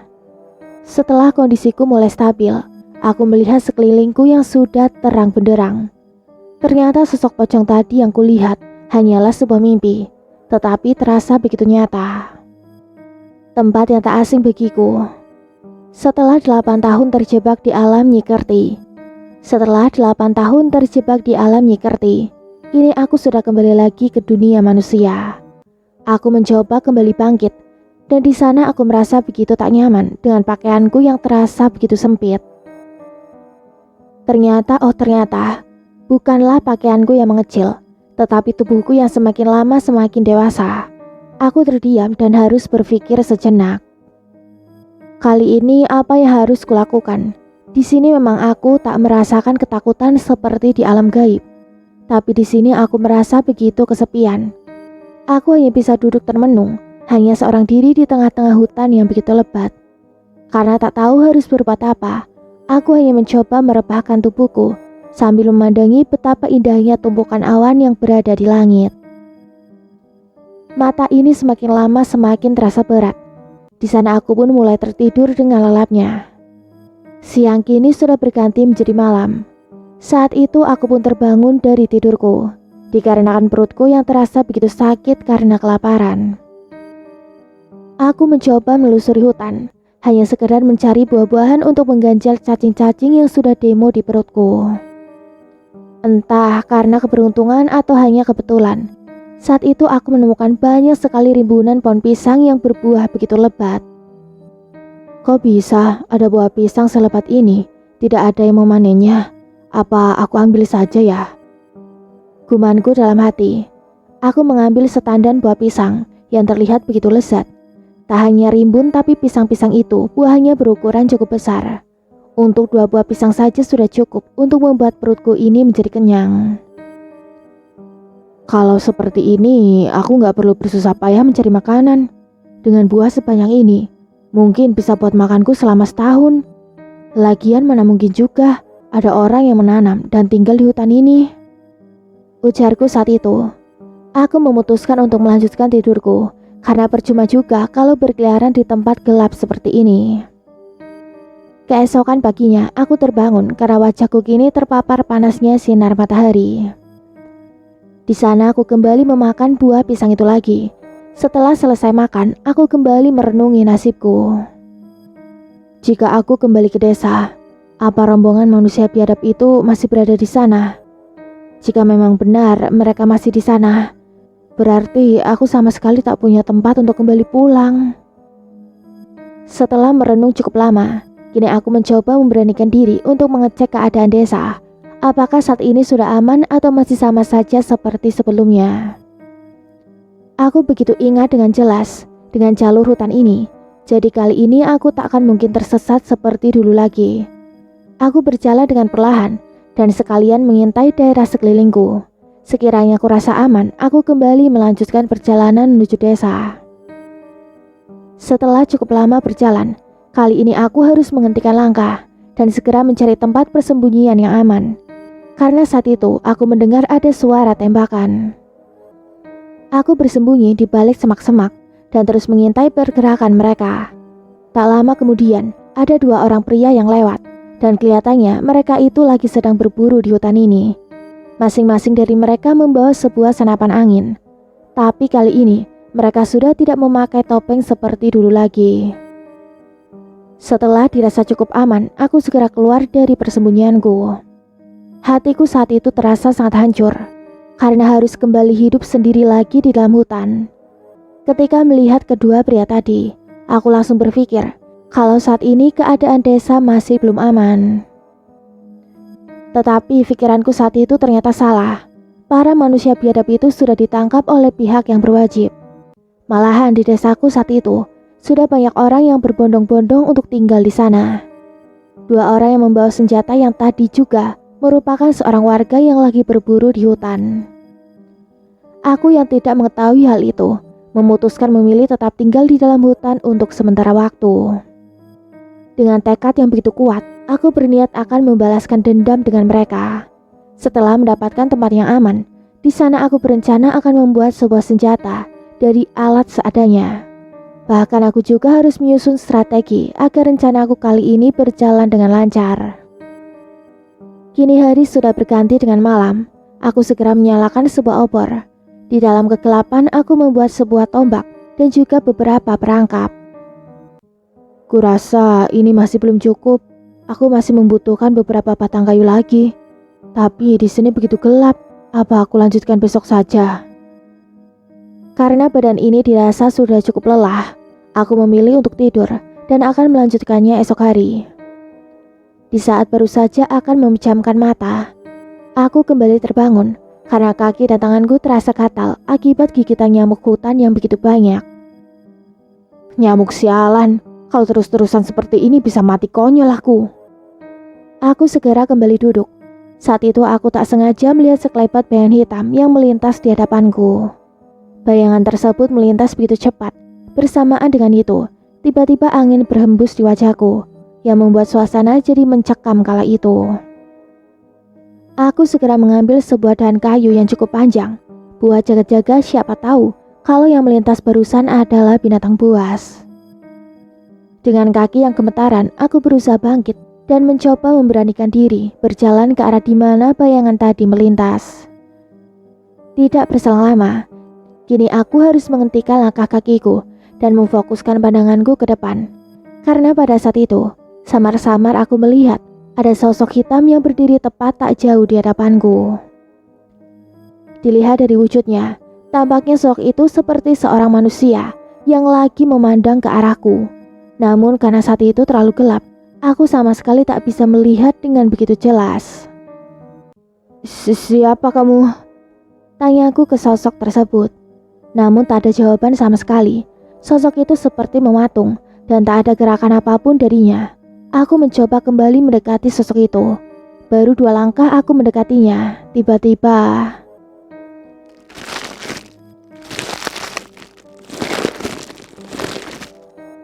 aku menoleh ke arah sumber suara itu yang tepat berada di semak-semak yang berada di samping kiriku.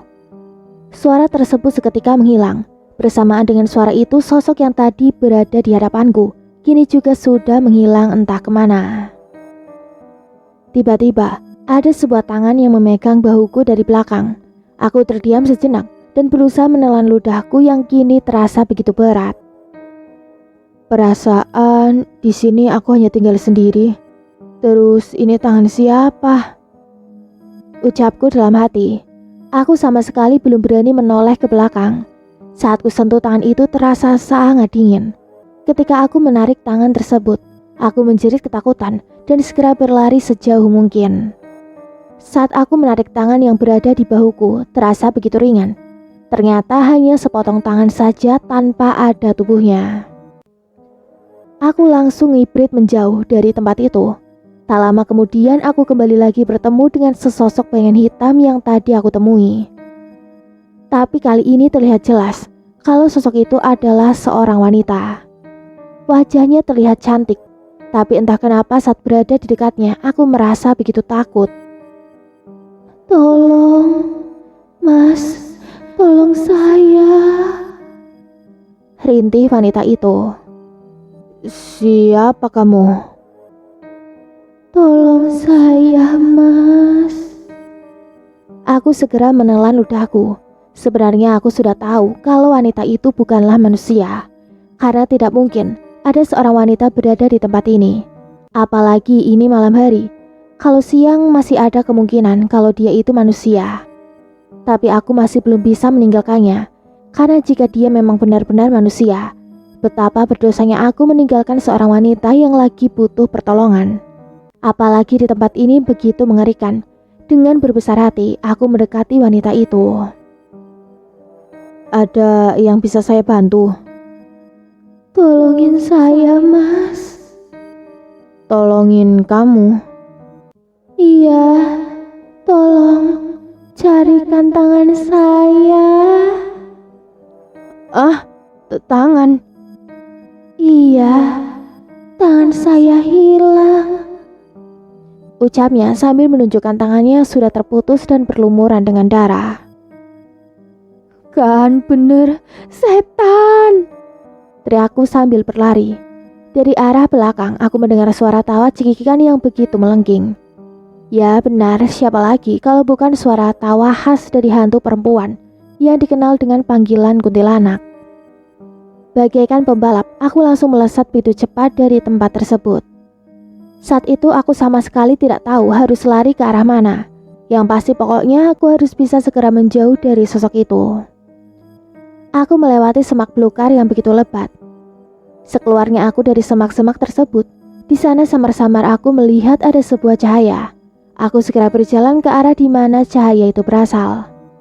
Setelah aku begitu dekat dengan cahaya itu, ternyata dari balik semak-semak yang aku lalui, ada sebuah gubuk yang terlihat sudah begitu usang. Ah, di tempat seperti ini ada sebuah gubuk. Aku berjalan mendekati gubuk tersebut. Tepat di depan gubuk itu, terdapat sebuah obor yang menyala. Aku mencoba mengintip ke arah dalam untuk memastikan apakah gubuk itu masih ada penghuninya atau tidak. Saat aku melihat ke arah dalam, tak ada satupun yang kulihat saat itu karena terlalu gelap dan sepi.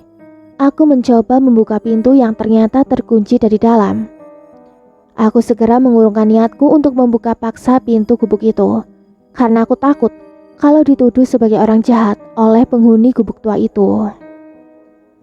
Aku membaringkan tubuhku di sebuah papan yang kutemukan di samping gubuk tersebut. Aku memutuskan untuk bermalam di sana. Keesokan paginya aku pun terbangun. Pagi itu hari begitu cerah. Namun ada satu hal yang membuat aku kebingungan. Saat aku terbangun, ada seseorang yang memakaikan sebuah sarung kepadaku. Aku segera bangkit dan segera melihat ke arah dalam gubuk. Di dalam gubuk itu terlihat begitu rapi dan bersih, seperti ada seseorang yang tinggal di sana. Aku segera mengetuk pintu dan memanggil orang yang ada di dalamnya, namun tak ada jawaban sama sekali. Sekali lagi, aku mencoba mengetuk pintunya. Tak lama dari itu, ada seseorang yang menepuk pundakku dari belakang. Saat aku melihat ke belakang, ternyata di belakangku ada seorang nenek-nenek yang sedang membawa sebuah pisang. Kamu kenapa bisa ada di sini, Nak?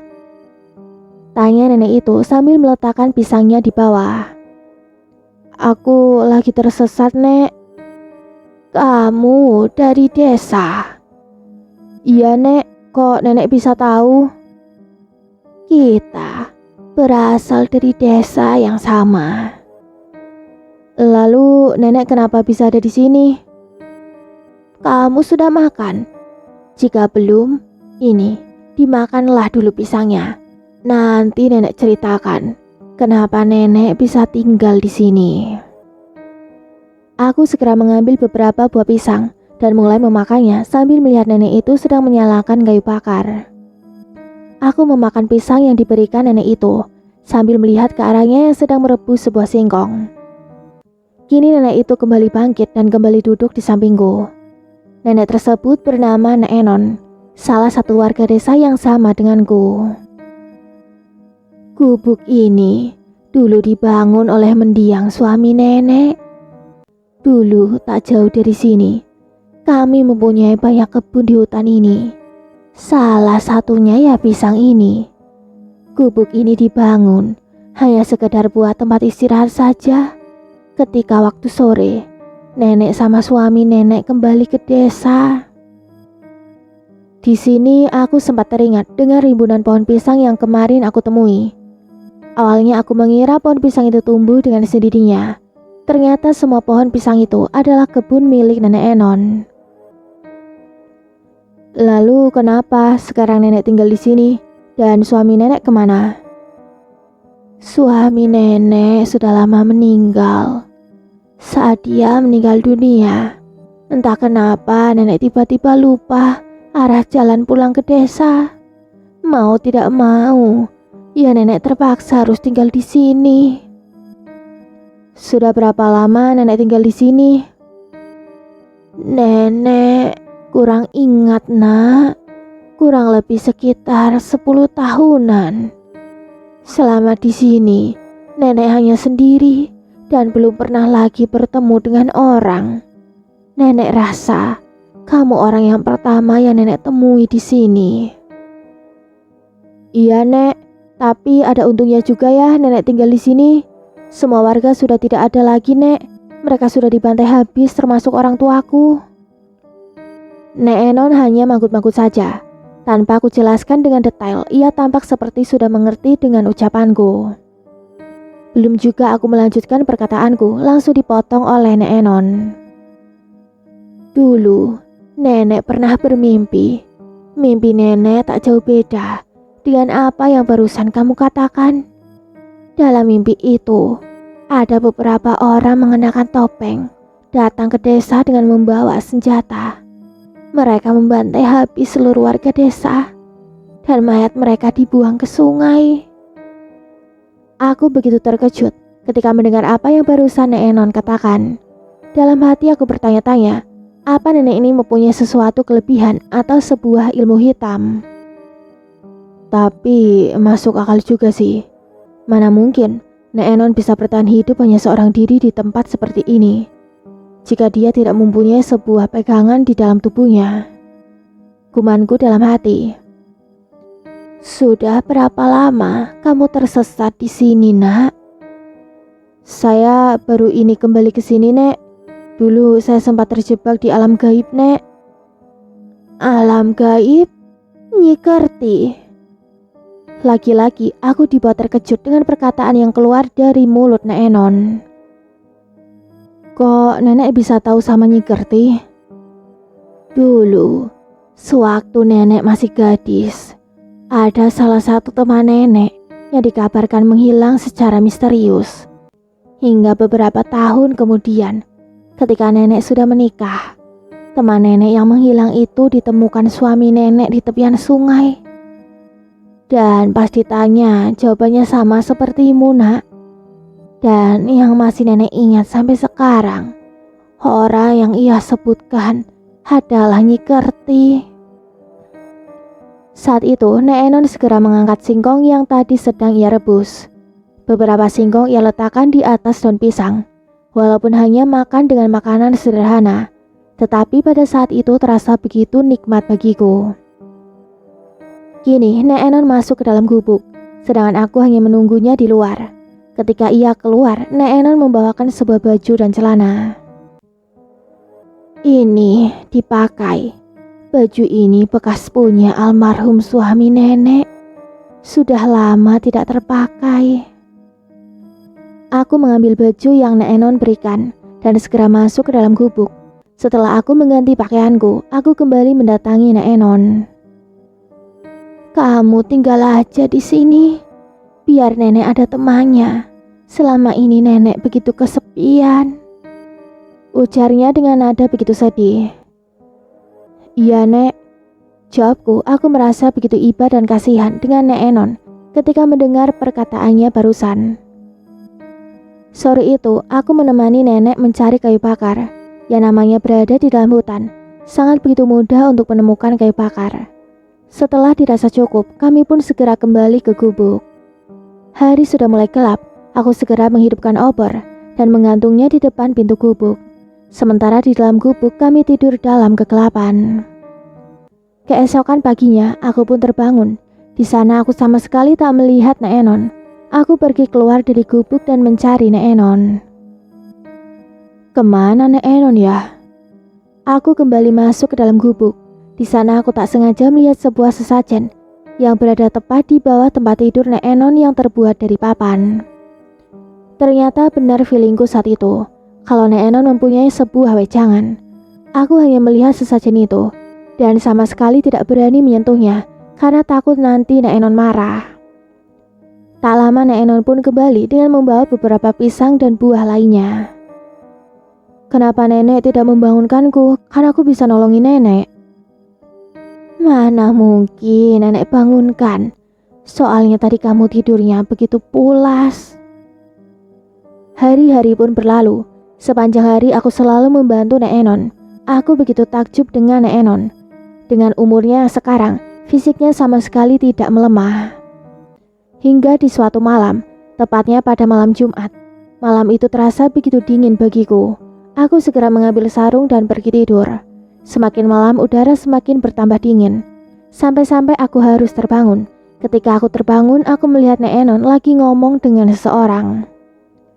Awalnya aku merasa biasa saja, tapi setelah aku teringat kalau di tempat ini hanya ada kami berdua saja. Lalu, Nek Enon bicara sama siapa? Aku terus memperhatikannya, namun aku sama sekali tak mengerti apa yang ia ucapkan. Setelah aku perhatikan dengan jelas, dari tubuh Nek Enon keluar sebuah bayangan hitam, yang kini bayangan tersebut duduk di hadapannya Nek Enon. Mengapa Nek Enon melakukan hal tersebut? Gumanku dalam hati. Awalnya aku tak percaya dengan apa yang terjadi. Lama-kelamaan bayangan yang tadi aku lihat dengan perlahan mulai menghilang dan pergi entah kemana. Ketika bayangan itu menghilang, Nek Enon yang tadinya terlihat seperti orang lagi kesurupan, kini sudah kembali tersadar. Saat Nek Enon memandang ke arahku, aku langsung memejamkan mataku dan berpura-pura tidur. Kamu gak usah takut, Nak. Nenek melakukan ini hanya untuk memperpanjang umur nenek. Kalau nenek tidak melakukan ini, mungkin sudah lama nenek meninggal. Aku hanya terdiam dan sekujur tubuh penuh dengan keringat. Kamu kenapa nggak tidur? Ini sudah malam. Aku segera menutup wajahku menggunakan sarung yang saat ini sedang kupakai. Dan keesokan paginya aku terbangun. Di hadapanku kini sudah ada ubi dan jagung rebus. Pergi, basuh wajahmu sana. Habis itu ayo kita makan. Aku menuruti apa yang dikatakan Nek Enon. Setelah aku membasuh wajahku, aku kembali masuk ke dalam. Aku mengambil satu buah ubi rebus dan segera menyantapnya. Oh iya Nek, tadi mengapa tiba-tiba keluar sebuah bayangan hitam dari dalam tubuhmu Nek? Itu adalah sebuah ritual. Sosok yang kamu lihat tadi malam, dia sudah lama bersemayam di tubuh nenek. Jika tidak ada dia, mungkin tubuh nenek sudah melemah dan hanya cuma bisa berbaring saja. Lalu dari mana nenek bisa mendapatkan sosok seperti itu, Nek? Semua itu nenek dapatkan dari turun-temurun garis keturunan. Dan neneklah pewaris yang terakhir. Jika nenek mati, mungkin sosok ini juga akan menghilang. Karena nenek tidak mempunyai seorang anak ataupun cucu. Jadi harus ada garis keturunan ya Nek, baru bisa menyimpan sosok itu di dalam tubuhnya. Sebenarnya orang lain juga bisa.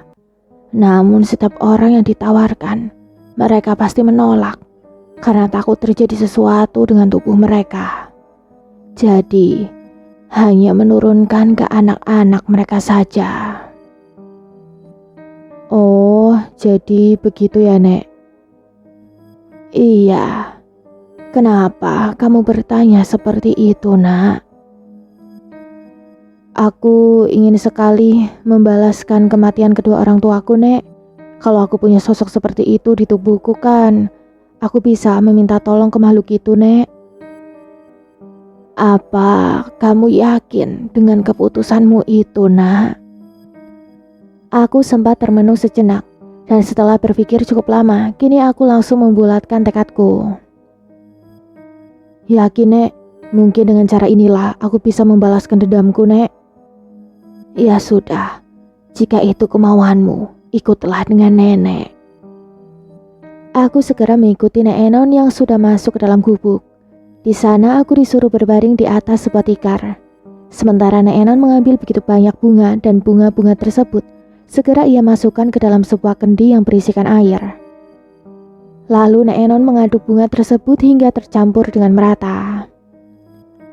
Tutup kedua bola matamu, Nak. Perintah Nek Enon. Aku segera mengikuti apa yang dikatakan oleh Nek Enon. Kini seluruh tubuhku disiram menggunakan dengan air yang tadi sudah tercampur dengan bunga yang biasa orang menyebutnya dengan nama kembang 7 rupa. Setelah beberapa kali Nek Enon mengguyur tubuhku, kini terdengar olehku sebuah mantra yang terucap dari mulut Nek Enon. Saat mendengar mantra yang diucapkan oleh Nek Enon, seketika tubuhku tiba-tiba bergetar dengan kencangnya. Aku berusaha membuka kedua bola mataku, namun apa yang kulakukan hanyalah sia-sia. Saat itu aku merasakan tubuhku seperti teriris sebuah pisau. Saat itu juga aku berteriak sekuat-kuatnya. Ada sesuatu benda yang mencoba memaksa masuk ke dalam tubuhku. Karena tak kuat menahan rasa sakitnya, aku pun mulai tidak sadarkan diri. Ketika aku terbangun, aku begitu terkejut saat melihat tubuh Nek Enon tergeletak di lantai. Aku berusaha membangunkannya, tapi malang, tubuh Nek Enon sudah terbujur kaku. Aku menangis sejadi-jadinya. Karena ulahku kini Nek Enon harus pergi untuk selama-lamanya. Aku segera mengambil cangkul dan membuat sebuah lubang dan segera menguburkan jasad Nek Enon. Setelah kejadian itu, tubuhku kini merasakan aura yang sangat berbeda. Lalu, apa yang harus aku lakukan sekarang? Ucapku sambil melihat ke arah telapak tanganku. Sial, aku lupa menanyakan kepada Nek Enon bagaimana cara menggunakannya. Setelah kepergian Nek Enon, kini aku harus tinggal seorang diri di gubuk tua ini. Aku lupa, setiap hari aku harus mengumpulkan beberapa buah untuk persediaan makan. Hari-hari kulalui tanpa hambatan yang begitu berarti, hingga saat tiba di malam Jumat berikutnya. Ketika aku ingin tidur, saat itu aku merasakan tubuhku terasa begitu panas. Dan tanpa aku sadari, tubuhku terangkat dengan sendirinya. Dan mulutku tiba-tiba membaca sebuah mantra. Apa yang kulakukan pada malam itu sepertinya apa yang dilakukan Nek Enon sebelumnya. Setelah sebuah mantra itu selesai dibacakan, pandanganku mulai gelap dan aku kembali mulai tidak sadarkan diri. Saat itu, bermimpi bertemu dengan sosok makhluk bertubuh besar, dan di badan makhluk itu terdapat begitu banyak rambut atau bulu yang sangat kasar. Makhluk itu terlihat begitu mengerikan. Di setiap malam Jumat Kliwon, kamu harus menyediakanku secangkir darah segar. Ucap sosok itu. Kenapa aku harus menuruti permintaanmu?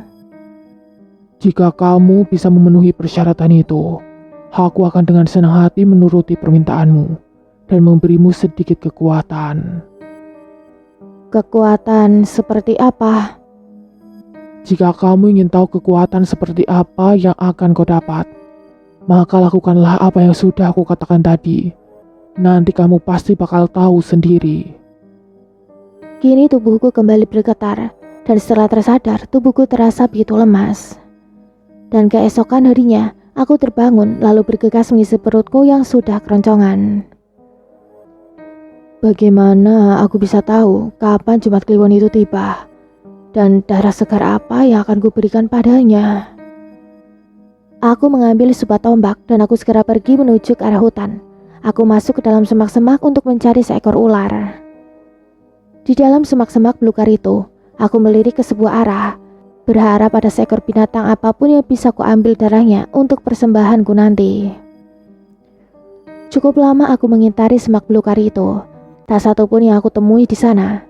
Tak lama dari itu aku mendengar suara monyet yang sedang bergelantungan di atas pohon. Nah, itu dia yang aku cari. Tapi bagaimana cara aku menangkapnya ya? Aku memancing monyet itu dengan beberapa buah pisang yang kubawa, sementara berjalan menjauh dari tempat itu dan mencoba mengintai dari jauh. Dengan perlahan, beberapa monyet itu turun dari pohon dan mendekati pisang yang tadi aku letakkan. Dari kejauhan aku mengintai pergerakan monyet-monyet itu. Di sana aku melihat ada beberapa monyet yang tampak mulai lengah. Segera aku pasang kuda-kuda dan segera aku lemparkan tombakku ke arah mereka. Namun tak ada satupun yang kena. Jadi kali ini aku memutuskan untuk kembali ke gubuk. Keesokan harinya aku kembali ke tempat di mana monyet itu berada. Lagi-lagi tak satupun yang berhasil ditangkap olehku. Pada saat itu aku sama sekali tidak berputus asa dan terus mencoba. Hingga pada akhirnya aku berhasil menangkap salah satu monyet tersebut. Untuk sementara, aku memelihara dan memberi makan monyet itu sampai tibalah pada malam Jumat Kliwon. Dengan berat hati aku segera menyembelih monyet tersebut dan tak lupa darah yang mengucur dari lehernya segera aku tampung menggunakan sebuah wadah. Pada malam itu, aku memulai ritual yang sudah diturunkan almarhum Nek Enon padaku. Sosok yang kini bersemayam di tubuhku pun keluar dari tubuhku. Makhluk mengerikan itu segera mengambil mangkuk yang berisi darah segar. Bersamaan dengan itu, ia langsung menenggak darah monyet itu. Namun ia sama sekali tak langsung menghabiskannya, lalu sebagian sisanya ia sodorkan kepadaku. Awalnya aku menolak tawaran tersebut, namun ia terus memaksaku untuk meminumnya. Dan entah kenapa bagaikan seperti habis terkena hipnotis, aku tiba-tiba menuruti apa yang ia katakan. Baru saja aku teguk darah yang aku minum. Rasanya aku ingin muntah. Pada saat itu, terasa begitu amis dan anyir di mulutku. Setelah aku berhasil menghabiskannya, tubuhku tiba-tiba mulai gemetaran dan bukannya merasa bersalah dengan apa yang sudah aku perbuat. Tetapi kini aku merasakan kalau tubuhku sudah terlahir kembali. Aku kembali menoleh ke arah sosok yang kini berada di hadapanku. Ternyata sosok itu sudah pergi dan menghilang. Bertahun-tahun pun berlalu, hal yang sama seperti sebelumnya masih rutin kulakukan di setiap malam Jumat Kliwon. Dan tampaknya lama-kelamaan aku sudah mulai terbiasa dengan hal tersebut. Kau mau tahu mengapa aku menyuruhmu untuk meminum darah ini? Mengapa? Itu adalah merupakan salah satu kekuatan yang kuberikan padamu. Kekuatan? Tapi aku sama sekali belum merasakan dan mengetahui kekuatan apa yang sudah kamu berikan. Kenapa? Bisa-bisanya kau mengatakan hal seperti itu. Dari awal kamu itu begitu takut untuk meminum darah ini. Tapi lihat dirimu yang sekarang. Tak ada rasa takut sedikit pun untuk meminumnya. Apa itu bukan kekuatan? Aku pun terdiam sejenak setelah mendengar perkataannya barusan. Ada benarnya juga apa yang kau katakan. Sepertinya cara ini sudah menghilangkan rasa takut dalam diriku. Jadi aku sudah tak mempunyai rasa takut. Berarti aku sudah bisa untuk melawan para manusia biadab itu. Kamu masih membutuhkan beberapa waktu lagi. Tak mempunyai rasa takut saja masih belum cukup untuk melawan mereka. Baiklah. Pada titik ini, tanpa sedikit pun aku sadari, aku sudah terpengaruh dan termakan omongan makhluk tersebut. Sepertinya ia ingin aku menjadi pengikut para jin termasuk aku dengan memanfaatkan kebodohanku saat ini. Pikiranku sudah hampir seluruhnya dirasuki olehnya. Hingga saat tiba pada suatu malam. Di malam itu ketika aku lagi tidur, aku sempat bermimpi. Di dalam mimpiku aku bertemu dengan almarhum Nek Enon. Maafkan nenek ya nak. Akibat ulah nenek, kamu jadi menderita seperti ini. Jika tidak ada kamu, nenek begitu menderita ketika sosok itu bersemayam di tubuh nenek. Tapi berkatmu, nenek kini sudah bisa tenang di alam nenek. Tapi di satu sisi, nenek juga merasa bersalah kepadamu sudah melakukan hal tersebut. Aku baik-baik saja kok, Nek. Justru aku malah ingin berterima kasih sama nenek. Jawabku dengan polosnya. Kamu itu memang anak yang baik. Satu lagi pesan nenek untukmu. Kamu itu masih muda dan kuat untuk bisa melawan perasaanmu. Berbeda dengan nenek yang sudah tua. Jangan sampai kamu tertipu daya dengan janji manis yang diberikan oleh jin licik itu. Maksudnya apa ya, Nek? Tanyaku kebingungan. Belum sempat Nek Enon menjawab pertanyaanku. Kini tubuhnya sudah perlahan menjauh dariku. Di situ aku melihat raut wajah Nek Enon sangat begitu bersedih menyesali perbuatannya. Loh, nenek mau kemana? Jangan pergi, Nek. Nenek. Kini aku terbangun dan telah tersadar dari mimpi burukku itu. Mengapa Nek Enon mengatakan hal seperti itu ya? Sudahlah. Tadi itu kan cuma mimpi. Aku mencoba menepis dan membuang jauh-jauh perasaan yang kini menggangguku. Aku kembali merebahkan tubuhku dan berusaha kembali untuk tidur. Di malam Jumat berikutnya, aku kembali bertemu dengan sosok jin itu. Semakin lama ia mulai menunjukkan sifat aslinya. Tak hanya darah segar, tapi kali ini ia menyuruhku melepaskan seluruh pakaianku dan menyuruhku pergi ke tengah hutan dan bersemedi di sana dengan tanpa mengenakan busana. Saat itu perasaanku mulai bercampur aduk antara aku harus mengikutinya atau malah sebaliknya. Akan tetapi hasrat ingin balas dendam itulah yang membuatku begitu tunduk dengan jin bangsat itu. Aku segera melepaskan seluruh pakaian. Kali ini aku benar-benar telanjang. Setelah 13 tahun lamanya aku terjebak di hutan ini, hari ini aku memutuskan untuk segera kembali ke kampung halamanku. Saat ini aku masih belum mengetahui kemana arah jalan kembali menuju ke desa. Di setiap batang pohon aku memberikan sebuah tanda. Sudah cukup lama aku menyisir daerah hutan. Saat itu aku merasa seperti ada yang aneh dalam perjalananku. Di sini aku mencoba kembali membaca medan yang kulalui. Loh, bukankah itu tanda yang kubuat tadi? Ucapku sambil mendekati sebuah batang pohon. Bangsat, ternyata memang benar. Dari tadi aku hanya berputar-putar saja di tempat ini.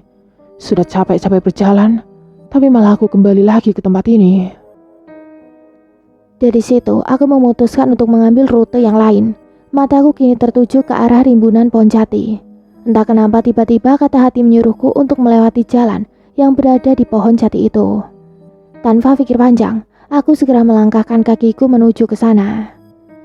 Ketika melewati beberapa pohon jati, aku jadi tambah semakin yakin kalau aku sama sekali belum pernah melewati daerah itu. Setelah aku melewati rimbunan pohon jati, kali ini aku dihadapkan dengan jalan buntu yang dibatasi dengan sebuah jurang yang begitu dalam. Dari tepi aku melihat ke arah seberang jurang.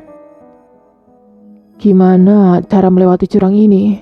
Mana jurangnya dalam lagi? Ujarku. Kali ini aku segera memeriksa tepian jurang. Di sisi kiri jurang terdapat sebuah turunan kecil yang menuju ke dasar jurang.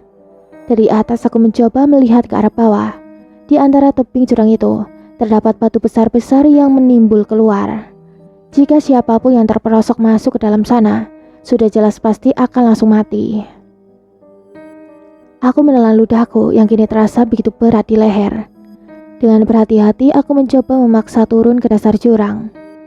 Ketika aku berada di tengah-tengah tebing jurang, ada segumpal tanah yang jatuh dan tepat mengenai kepalaku. Aku segera membersihkan rambutku yang terkena tanah itu. Tanah.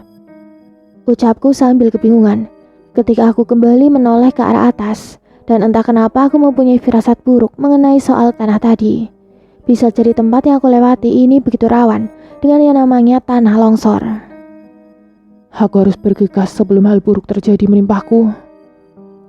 Aku mulai mempercepat gerakanku, ditambah dengan melompat-lompat agar bisa cepat menuju dasar jurang. Sesampainya di dasar jurang, aku melihat ke arah tebing yang berada di seberang. Dan untungnya tebing yang ada di seberang, lahannya agak sedikit menungkik alias miring. Jadi aku bisa lebih dengan mudah untuk memanjat ke atas. Di situ aku juga melihat ada sebuah mata air yang begitu kecil keluar dari dinding jurang. Aku segera menampungnya untuk tambahan persediaan air. Serasa sudah cukup, aku kembali memanjat dan tiba di seberang jurang. Sesampainya di atas, aku beristirahat sejenak untuk mengatur nafas yang sudah ngos-ngosan. Di sana aku sempat tersenyum karena bisa berpetualangan seperti ini. Walaupun sedikit ekstrim, tetapi setidaknya hari-hariku terasa lebih baik dari sebelumnya. Setelah tenaga mulai pulih kembali, aku segera melanjutkan perjalanan. Dan tiba-tiba saja cacing di perutku mulai berdemo memberi sebuah tanda agar aku segera memberi mereka asupan yang cukup. Aku mengeluarkan buah pisang yang sudah kusediakan sebelum aku pergi. Baru 2 potong buah yang kumakan. Sepertinya, tetapi rasanya tidak puas jika diisi hanya dengan 1 pisang saja. Aku kembali menyisir tempat itu, dan kebetulan sekali di sana aku melihat ada seekor ular. Aku mengambil dahan kayu dan segera menghantam kepala ular itu. Setelah ular itu tidak bergerak, aku segera menguliti ular tersebut. Setelahnya aku segera membuat api dan membakar daging ular itu, lalu langsung menyantapnya sampai habis. Selesai makan, mataku ini terasa layu. Rasanya ingin sekali aku tidur di tempat itu. Aku mencoba rebahan di sana, dan terpaksa aku harus memberhentikan perjalanan sejenak. Aku rebahan di tanah yang datar. Saat itu kembali teringat dengan alam Nek Enon. Dan yang jadi pertanyaan di kepalaku, sebenarnya mereka itu ada atau aku cuman berhalusinasi pada saat itu? Baru saja aku memejamkan mata, kini langit tiba-tiba berubah menjadi mendung. Sepertinya sebentar lagi akan turun hujan. Aku segera bangkit dan bergegas mencari tempat berteduh. Siapa tahu sebentar lagi akan turun hujan. Kali ini aku mulai berjalan dengan cepat. Bisa dibilang aku sedang setengah berlari, dikarenakan cuaca sudah mulai gerimis pada saat itu. Tetesan air hujan semakin lama semakin bertambah deras. Dan angin yang begitu kencang, aku segera berlari berteduh di bawah rimbunan pohon yang cukup lumayan besar. Yang aku sendiri pun tidak tahu nama pohon itu apa. Walaupun dedaunan pohon itu begitu rimbun, tetapi karena hujannya begitu deras, ditambah angin yang kencang, membuat seluruh pakaianku sampai basah kuyup. Baju yang basah ditambah angin yang kencang, tubuhku mulai menggigil, bahkan tanganku sampai kebas seperti mati rasa. Hari semakin lama semakin gelap, tapi hujannya tidak kunjung reda, bahkan semakin bertambah deras.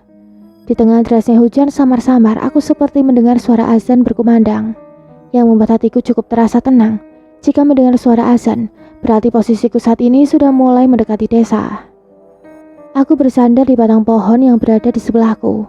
Ketika aku lagi mencari kehangatan tak jauh di depanku, aku melihat ada seseorang di sana. Yang anehnya, gaya orang tersebut seperti mengikuti pergerakanku. Aku mencoba mengangkat kedua tanganku, namun sosok itu menirukan apa yang aku lakukan, layaknya seperti aku melihat bayanganku sendiri. Semakin lama mataku ini semakin terasa berat dan tak lama. Tubuhku tersungkur ke tanah, dan aku pun sudah tidak sadarkan diri kala itu. Keesokan paginya, aku pun mulai terbangun, dan betapa terkejutnya aku setelah mengetahui kalau saat ini aku sedang berada di rumah sakit. Aku di mana? Ucapku kebingungan. Aku mencoba bangkit sebisa mungkin dari tempat itu. Ketika aku ingin pergi, ada sebuah selang dan jarum yang tertancap di tanganku. Aku mencabut sebuah selang itu dan segera pergi dari tempatnya. Ketika aku akan membuka pintu, ada seorang wanita yang masuk ke dalam dan mengenakan baju khusus. "Bapak mau kemana? Kondisimu saat ini masih belum stabil." Kamu siapa? Kenapa kamu melarangku pergi dari sini? Apa kamu merupakan salah satu dari mereka? Jika kamu masih bersikeras melarangku untuk pergi, aku tidak akan segan-segan melukaimu, walaupun kau seorang wanita. Mendengar sebuah keributan, ada dua orang yang tak aku kenal segera menghampiri kami. Selamat siang, Pak. Kami dari petugas kepolisian. Bisakah saya melihat tanda pengenalmu? Ucap salah satu dari kedua orang tersebut. Tanda pengenal apa? Saya tidak mempunyainya. Tanpa banyak bertanya, mereka langsung menyuruhku untuk ikut dengan mereka. Saat itu aku tidak mau ikut. Aku berpikir kalau ini hanyalah sebuah jebakan. Pasti dua orang ini orang suruhan dari kelompok orang yang telah membunuh kedua orang tuaku. Aku memberikan sedikit perlawanan kepada mereka. Karena ulahku itu mereka langsung hajarku. Dan salah satu dari mereka ada yang memijak kepalaku. Kedua tanganku langsung diikat menggunakan borgol. Bangsat, ternyata benar. Mereka salah satu dari anggota itu. Pikirku saat itu. Aku dibawa oleh mereka ke suatu tempat yang aku sendiri tidak tahu akan dibawa kemana. Karena pada saat itu kedua mataku ditutup oleh mereka. Aku disekap di suatu tempat, layaknya sebagai seorang tahanan. Tak lama dari itu ada seseorang yang masuk ke dalam dan menanyakan perihal tentang kehidupanku. Aku menatap pria itu dengan tatapan yang begitu tajam. Hasrat dalam tubuhku tak kuasa menahan balas dendamku yang sampai saat ini belum terbalaskan. Mengapa kau menatapku dengan tatapan dingin seperti itu? Ucap pria itu. Kenapa? Orang seperti kalian tidak berhak menanyakan hal ini padaku. Kalian tidak sama seperti kami. Kami ini manusia, bukan binatang seperti kalian. Kamu ini bicara apa? Apa kamu tidak tahu? Kamu ini sedang bicara dengan siapa? Ucap pria itu lagi. Aku tidak peduli kamu siapa. Cepat atau lambat, kalian semua akan aku bunuh. Dasar orang gila. Jawabnya sambil keluar dari ruangan. Dari dalam ruangan itu, sedikit mendengar pembicaraan mereka dari luar. Saat ini mereka menganggapku sebagai orang yang tak waras. Setelah aku menunggu cukup lama di dalam ruangan, pintu kembali terbuka, dan dari balik pintu aku melihat ada seseorang lagi yang masuk ke dalam. Namun kali ini, orang yang berbeda dari sebelumnya, seorang wanita cantik yang dikawal oleh 2 orang pria. Kini wanita itu duduk di hadapanku. Aku terus memandangi wanita dan 2 orang pria yang berdiri di belakangnya. "Kalian berdua bisa keluar dulu," ucap wanita. Tapi Bu, kalau dia... "Tidak apa-apa, saya sudah biasa menangani hal seperti ini." Apa Ibu yakin? Lihat Bu, tampangnya saja seperti itu, ucap salah satu dari pengawal wanita itu. "Sudah, tidak apa-apa. Saya yakin kalau saya akan baik-baik saja." Ya sudah Bu, jika terjadi sesuatu sama Ibu, kami akan segera ke sini. Kedua pengawal itu segera meninggalkan ruangan dan menutup pintunya kembali dengan rapat. Kini di dalam ruangan itu hanya ada aku dan seorang wanita yang memiliki paras yang begitu cantik. Aku melihat ke arah tanda pengenal yang ada di pakaiannya. Wanita itu bernama Rosa Ayu, seorang psikologi terkenal pada masa itu. Lagi-lagi di situ aku dimintai keterangan oleh Bu Rosa. Awalnya aku menolak menjawab pertanyaannya, tapi saat itu Bu Rosa sepertinya sedang memainkan pikiranku. Padahal ia hanya mengulang-ulang perkataannya, dan pada akhirnya aku pun menceritakan semua tentang kehidupan dan peristiwa yang sudah menimpaku dulu. Bu Rosa begitu tertegun setelah mendengar penjelasanku. Tak lama ia mengeluarkan sebuah kertas yang berisi seluruh data warga yang dulu telah habis terbantai di desa ini. "Maaf, nama Bapak tadi siapa?" tanya Bu Rosa padaku. Oka Syaputra Bu. Bu Rosa kembali mengecek kertas yang sedang ia pegang.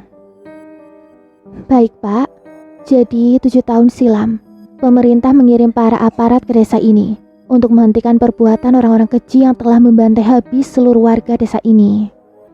Dan para pelaku sudah ditangkap dan dijatuhkan hukuman mati. Desa ini sekarang sudah aman dan banyak juga orang-orang yang sudah membangun rumah di sini. Dan aku juga tidak menyangka kalau ada yang selamat dalam tragedi waktu itu." Syukurlah kalau memang seperti itu kejadiannya Bu. "Iya Pak, kalau begitu saya pamit dulu. Saya mau bikin laporan. Bapak tunggu di sini aja dulu." Setelah cukup lama aku menunggu, kini aku pun dibebaskan dari ruangan. Di sana aku sempat bertanya ke salah satu petugas yang ada di sana. Pak, kalau boleh saya tahu siapa orang yang sudah menyelamatkan saya? Dan siapa juga orang yang membawa saya ke rumah sakit? Kemarin ada seorang petani bernama Pak Wanto datang kemari melaporkan kalau dia menemukan seseorang yang tidak dikenal sedang terkapar di dekat daerah perkebunannya. Pak Wanto mengira kalau kamu sudah mati. Karena hal itulah Pak Wanto melapor ke sini. Setelah mendengar perkataan Pak Petugas, aku langsung pergi mencari alamat rumah Pak Wanto. Saat aku berada di luar, aku begitu tak menyangka kalau desaku kini telah berubah drastis dari sebelumnya. Yang awalnya hanya ada beberapa rumah saja di tempat ini, tapi kini sudah ada begitu banyak orang yang membangun rumah, dan bahkan kini sudah terdapat jalan raya. Aku berjalan melewati pinggiran jalan raya, dan di sana semua mata tertuju padaku dengan pakaian lusuh rambut acak-acakan dan tidak memakai sandal. Orang-orang mengira kalau aku ini tidak waras. Aku mencoba mendekati salah satu warga dan maksud hati bertanya di mana alamat rumah Pak Wanto. Karena penampilanku yang seperti ini, anak-anak mereka pada ketakutan. Bahkan ada sampai yang menangis. Jadinya warga di sana langsung mengusirku. Aku pun segera pergi dengan hati yang begitu sedih. Begitu terus yang kualami. Setiap kali ingin bertanya, belum juga aku sampai, mereka langsung mengusirku. Perlakuan mereka sungguh tak etis bagiku. Namun aku masih tetap berusaha dengan pendirianku. Aku harus segera mencari rumah Pak Wanto, hanya sekedar mengucapkan terima kasih. Saat ini aku berjalan tak tentu arah, dan percuma juga aku bertanya ke orang lain yang aku pasti diusir oleh mereka. Setelah cukup lama aku berjalan, lama-kelamaan aspal ini terasa begitu panas karena terkena matahari. Ketika aku bertemu perempatan, Aku memilih jalur yang mengarah ke kiri. Jalur yang kupilih masih dari tanah dan belum diaspal sama sekali. Di situ aku melihat banyak pohon jeruk. Hampir di sepanjang jalan yang kulihat hanya rimbunan pohon jeruk. Tak lama dari rimbunan pohon jeruk itu, muncul seorang gadis yang membawa sebuah wadah yang berisikan buah jeruk. Karena beban yang dibawa gadis itu terlalu berat, ia sampai berjalan sempoyongan. Dan akhirnya gadis itu pun terjatuh. Seluruh jeruk yang ia bawa tumpah dan berserakan di jalan. Aku ingin sekali menolong gadis itu, tapi takutnya yang ada aku malah diusir olehnya. Aku hanya melewati gadis itu tanpa menoleh sedikit pun kepadanya. Tiba-tiba gadis itu berjalan mendekatiku. "Permisi mas, bisa tolongin saya sebentar? Saya lagi buru-buru, nanti kalau sudah selesai saya beri imbalan mas." Saat aku berhadapan dengan gadis itu, sesekali aku juga menoleh ke arah belakang. Kamu barusan ngomong sama saya? "Iya, iyalah mas. Apa ada orang lain di sini selain kita berdua?" Tidak ada sih, tapi kenapa? "Kenapa? Apanya yang kenapa mas?" Apa kamu tidak takut melihat penampilanku seperti ini? "Sama sekali tidak mas. Dan kelihatannya kamu itu orang baik. Oh ya, kenalin aku Cika mas," ucap gadis itu sambil menyodorkan tangannya. Aku begitu tak percaya mengapa wanita secantik ini mau berkenalan denganku. Saya Oka. Aku segera membantu Cika mengumpulkan buah jeruknya yang kini berserakan di tanah. Tadi kamu bilang kamu lagi buru-buru, emang mau kemana? Tanyaku sambil mengutip satu persatu buah jeruk itu. "Iya, ada bos langganan yang biasa membeli jeruk ini. Ia sudah menunggu dari pagi tadi. Takutnya karena kelamaan menunggu, ia tidak jadi membeli jeruk-jeruk ini." Kamu mengerjakan ini semua seorang diri? "Biasanya berdua sama bapak. Cuman hari ini bapak lagi sibuk mengurus rumah biaya rumah sakit." Rumah sakit? Ibu kamu lagi sakit? Kini seluruh jeruk itu sudah tersusun kembali di dalam keranjang. Sementara Cika mengerahkan seluruh tenaganya mengangkat keranjang itu. Aku begitu terkesima melihat sosok Cika yang begitu kuat dan tangguh, tapi aku juga tak tega melihatnya. Sini biar aku bawain, berat itu loh. "Tidak apa-apa mas, aku sudah biasa kok. Oh iya, ini imbalannya mas untuk nolongin aku tadi," ucap Cika sambil menyodorkan beberapa lembar uang. Saya tidak membutuhkan itu. Sini, aku bawain keranjangnya. Ucapku setengah memaksa. "Apa nggak merepotkan mas?" Enggak kok. Oh ya, ibumu sakit apa? "Ibuku sudah lama meninggal mas." Loh, jadi yang lagi sakit siapa? "Aku juga nggak tahu mas. Saat pulang meladang kemarin, bapak bertemu seseorang yang lagi pingsan di sekitaran perkebunannya. Bapak berusaha membangunkannya, tetapi tidak berhasil. Makanya bapak bawa orang itu ke rumah sakit. Katanya orang itu terkena hipotermia. Sudah dilaporkan ke sana kemari. Tidak ada yang tahu identitas dari orang tersebut, sehingga bapaklah yang mengurus dan membiayai rumah sakitnya." Mendengar penjelasan dari Cika, sontak aku pun terkejut. Jangan-jangan yang dimaksud Cika adalah aku. Gumanku dalam hati. Maaf sebelumnya, kalau boleh tahu nama orang tuamu siapa? "Maksud mas bapak saya." Aku pun mengangguk pada saat itu. "Nama bapak saya Pak Wanto mas." Aku begitu tak menyangka saat mendengarnya. Apa mungkin hal itu hanyalah kebetulan? Setibanya kami di sebuah pedesaan, di sana aku melihat ada segerombolan anak muda yang lagi nongkrong di sebuah tangkringan, dan bisa dilihat mungkin para pemuda itu rata-rata masih seusia denganku. Tiba-tiba, beberapa pemuda itu kini menghadangku dengan raut wajah yang begitu kesal. Wah, gembel, berani sekali kau mendekati Cika, ucap pemuda itu sambil mendorongku. Siapa yang kau bilang gembel? Sahutku. Pakai nanya lagi. Lo lihat aja tampang lo itu udah jelek, kumel, bau lagi. "Riki, kamu itu ya dari dulu gak pernah berubah," sahut Cika. Cika segera menarik tanganku untuk segera pergi dari tempat itu. Dan tiba-tiba, pemuda yang bernama Riki itu menarik tangan Cika dengan begitu keras. Aduh, sakit, lepasin. Awalnya aku tak ingin berurusan dengan pemuda-pemuda itu. Akan tetapi aku paling tidak bisa kalau melihat seorang dikasari seperti ini. Di situ aku mendorong tubuh Ricky dengan kerasnya, sampai tubuhnya pun terjatuh ke tanah. Bangsat, dasar gembel tak tahu diri. Kamu pikir kamu lagi berhadapan sama siapa? Teriak Ricky. Ricky dan teman-temannya langsung memukuli tubuhku, sementara Cika hanya bisa menangis melihat kejadian itu. Pukulan mereka sama sekali tak berdampak apa-apa denganku. Ini semua karena ilmu kebal yang kudapat saat aku tinggal di gubuk tua milik Naenon. Tak ingin membuang-buang waktu, di sana aku berniat akan mengakhiri pertikaian ini. Ku kerahkan seluruh tenaga dan mengajar mereka satu persatu. Tanpa aku sadari, ada salah satu teman Ricky yang menyerangku dari belakang menggunakan sebuah pisau yang begitu tajam. Begitu ia mendaratkan pisau itu ke tubuhku, pisau itu langsung patah menjadi dua. Mereka semua yang melihat kejadian itu begitu terkejut dan takut lalu berlari melihatku. Kini aku kembali mendekati Cika. Jangan mendekat. Kamu kenapa, Cik? Di sana Cika langsung ketakutan setelah melihat kejadian tadi. Ia pikir kalau aku ini bukanlah seorang manusia. Di situ Cika segera berlari menjauhi. Aku yang sedang kebingungan saat itu hanya bisa mengejar Cika dari belakang. Dan sesampainya di rumah, Cika langsung berteriak-teriak.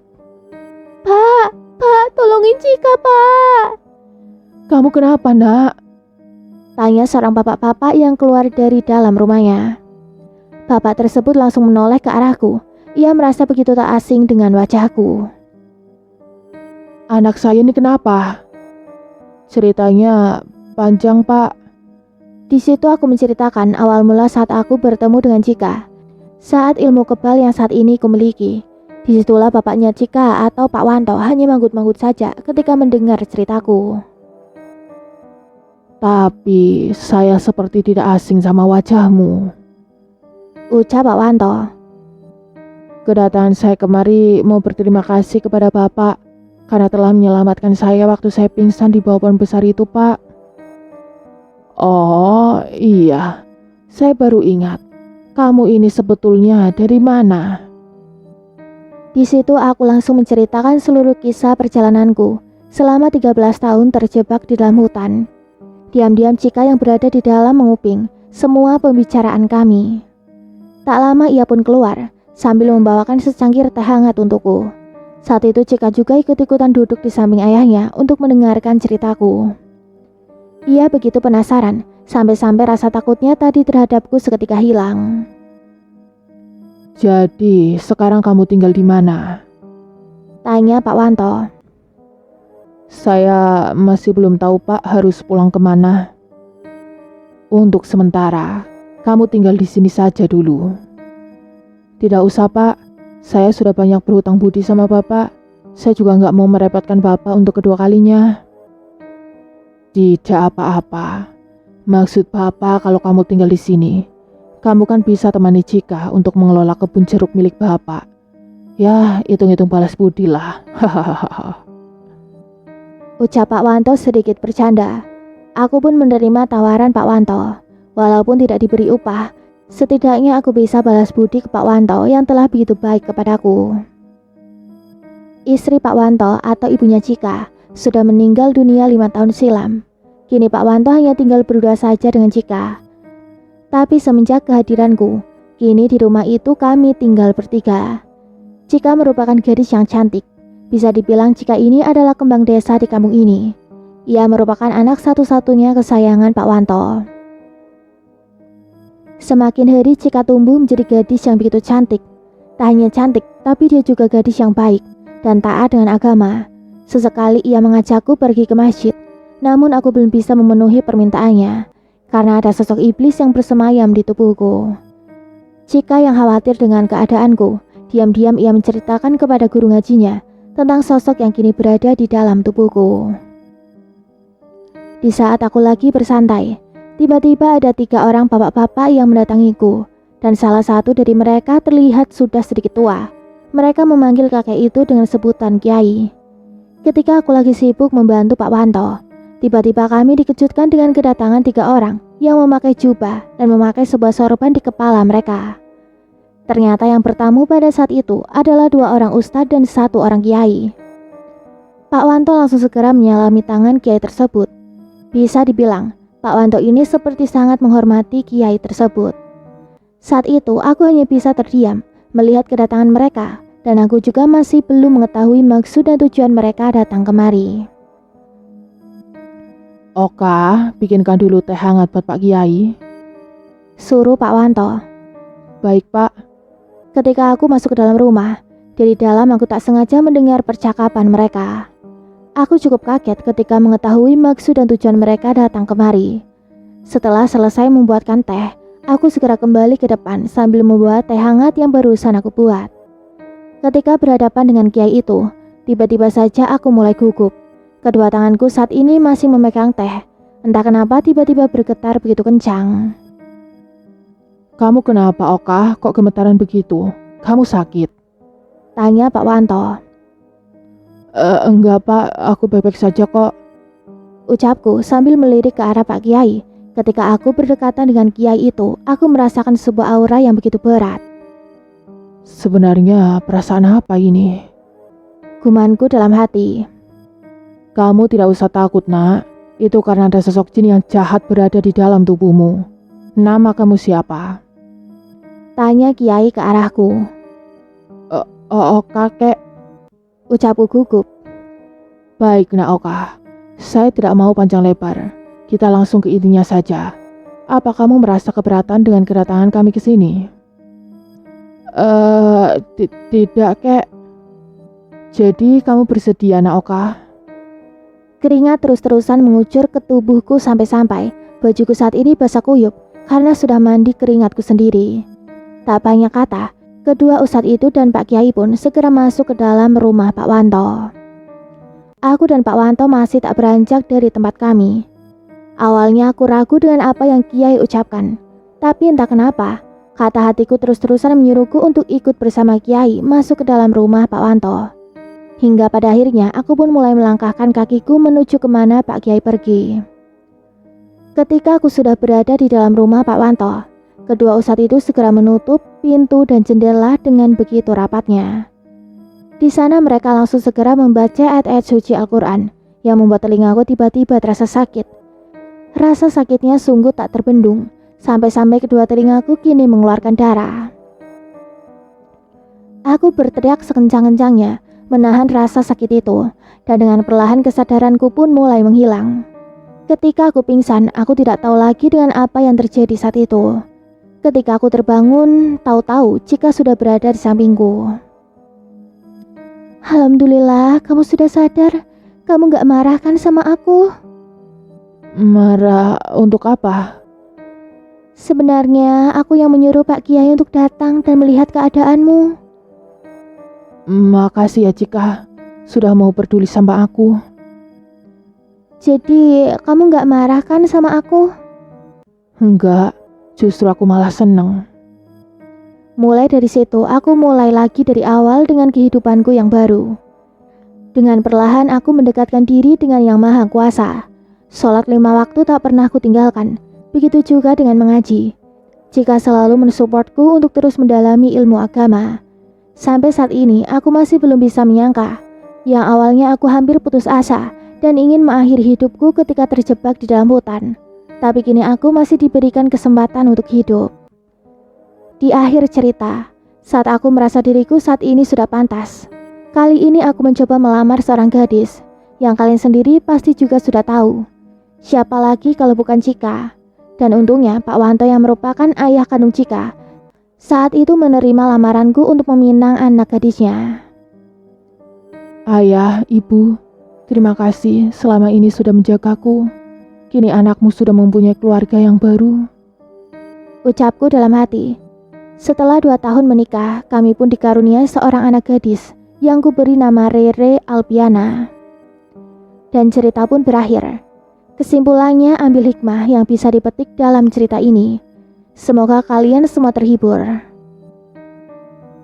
Beginilah kisah akhirnya. Terima kasih untuk sahabat pendengar yang sudah mendengarkan cerita ini dari part 1 sampai akhir. Tunggu cerita lainnya di video selanjutnya. Mimin pamit undur diri. Wassalamualaikum warahmatullahi wabarakatuh.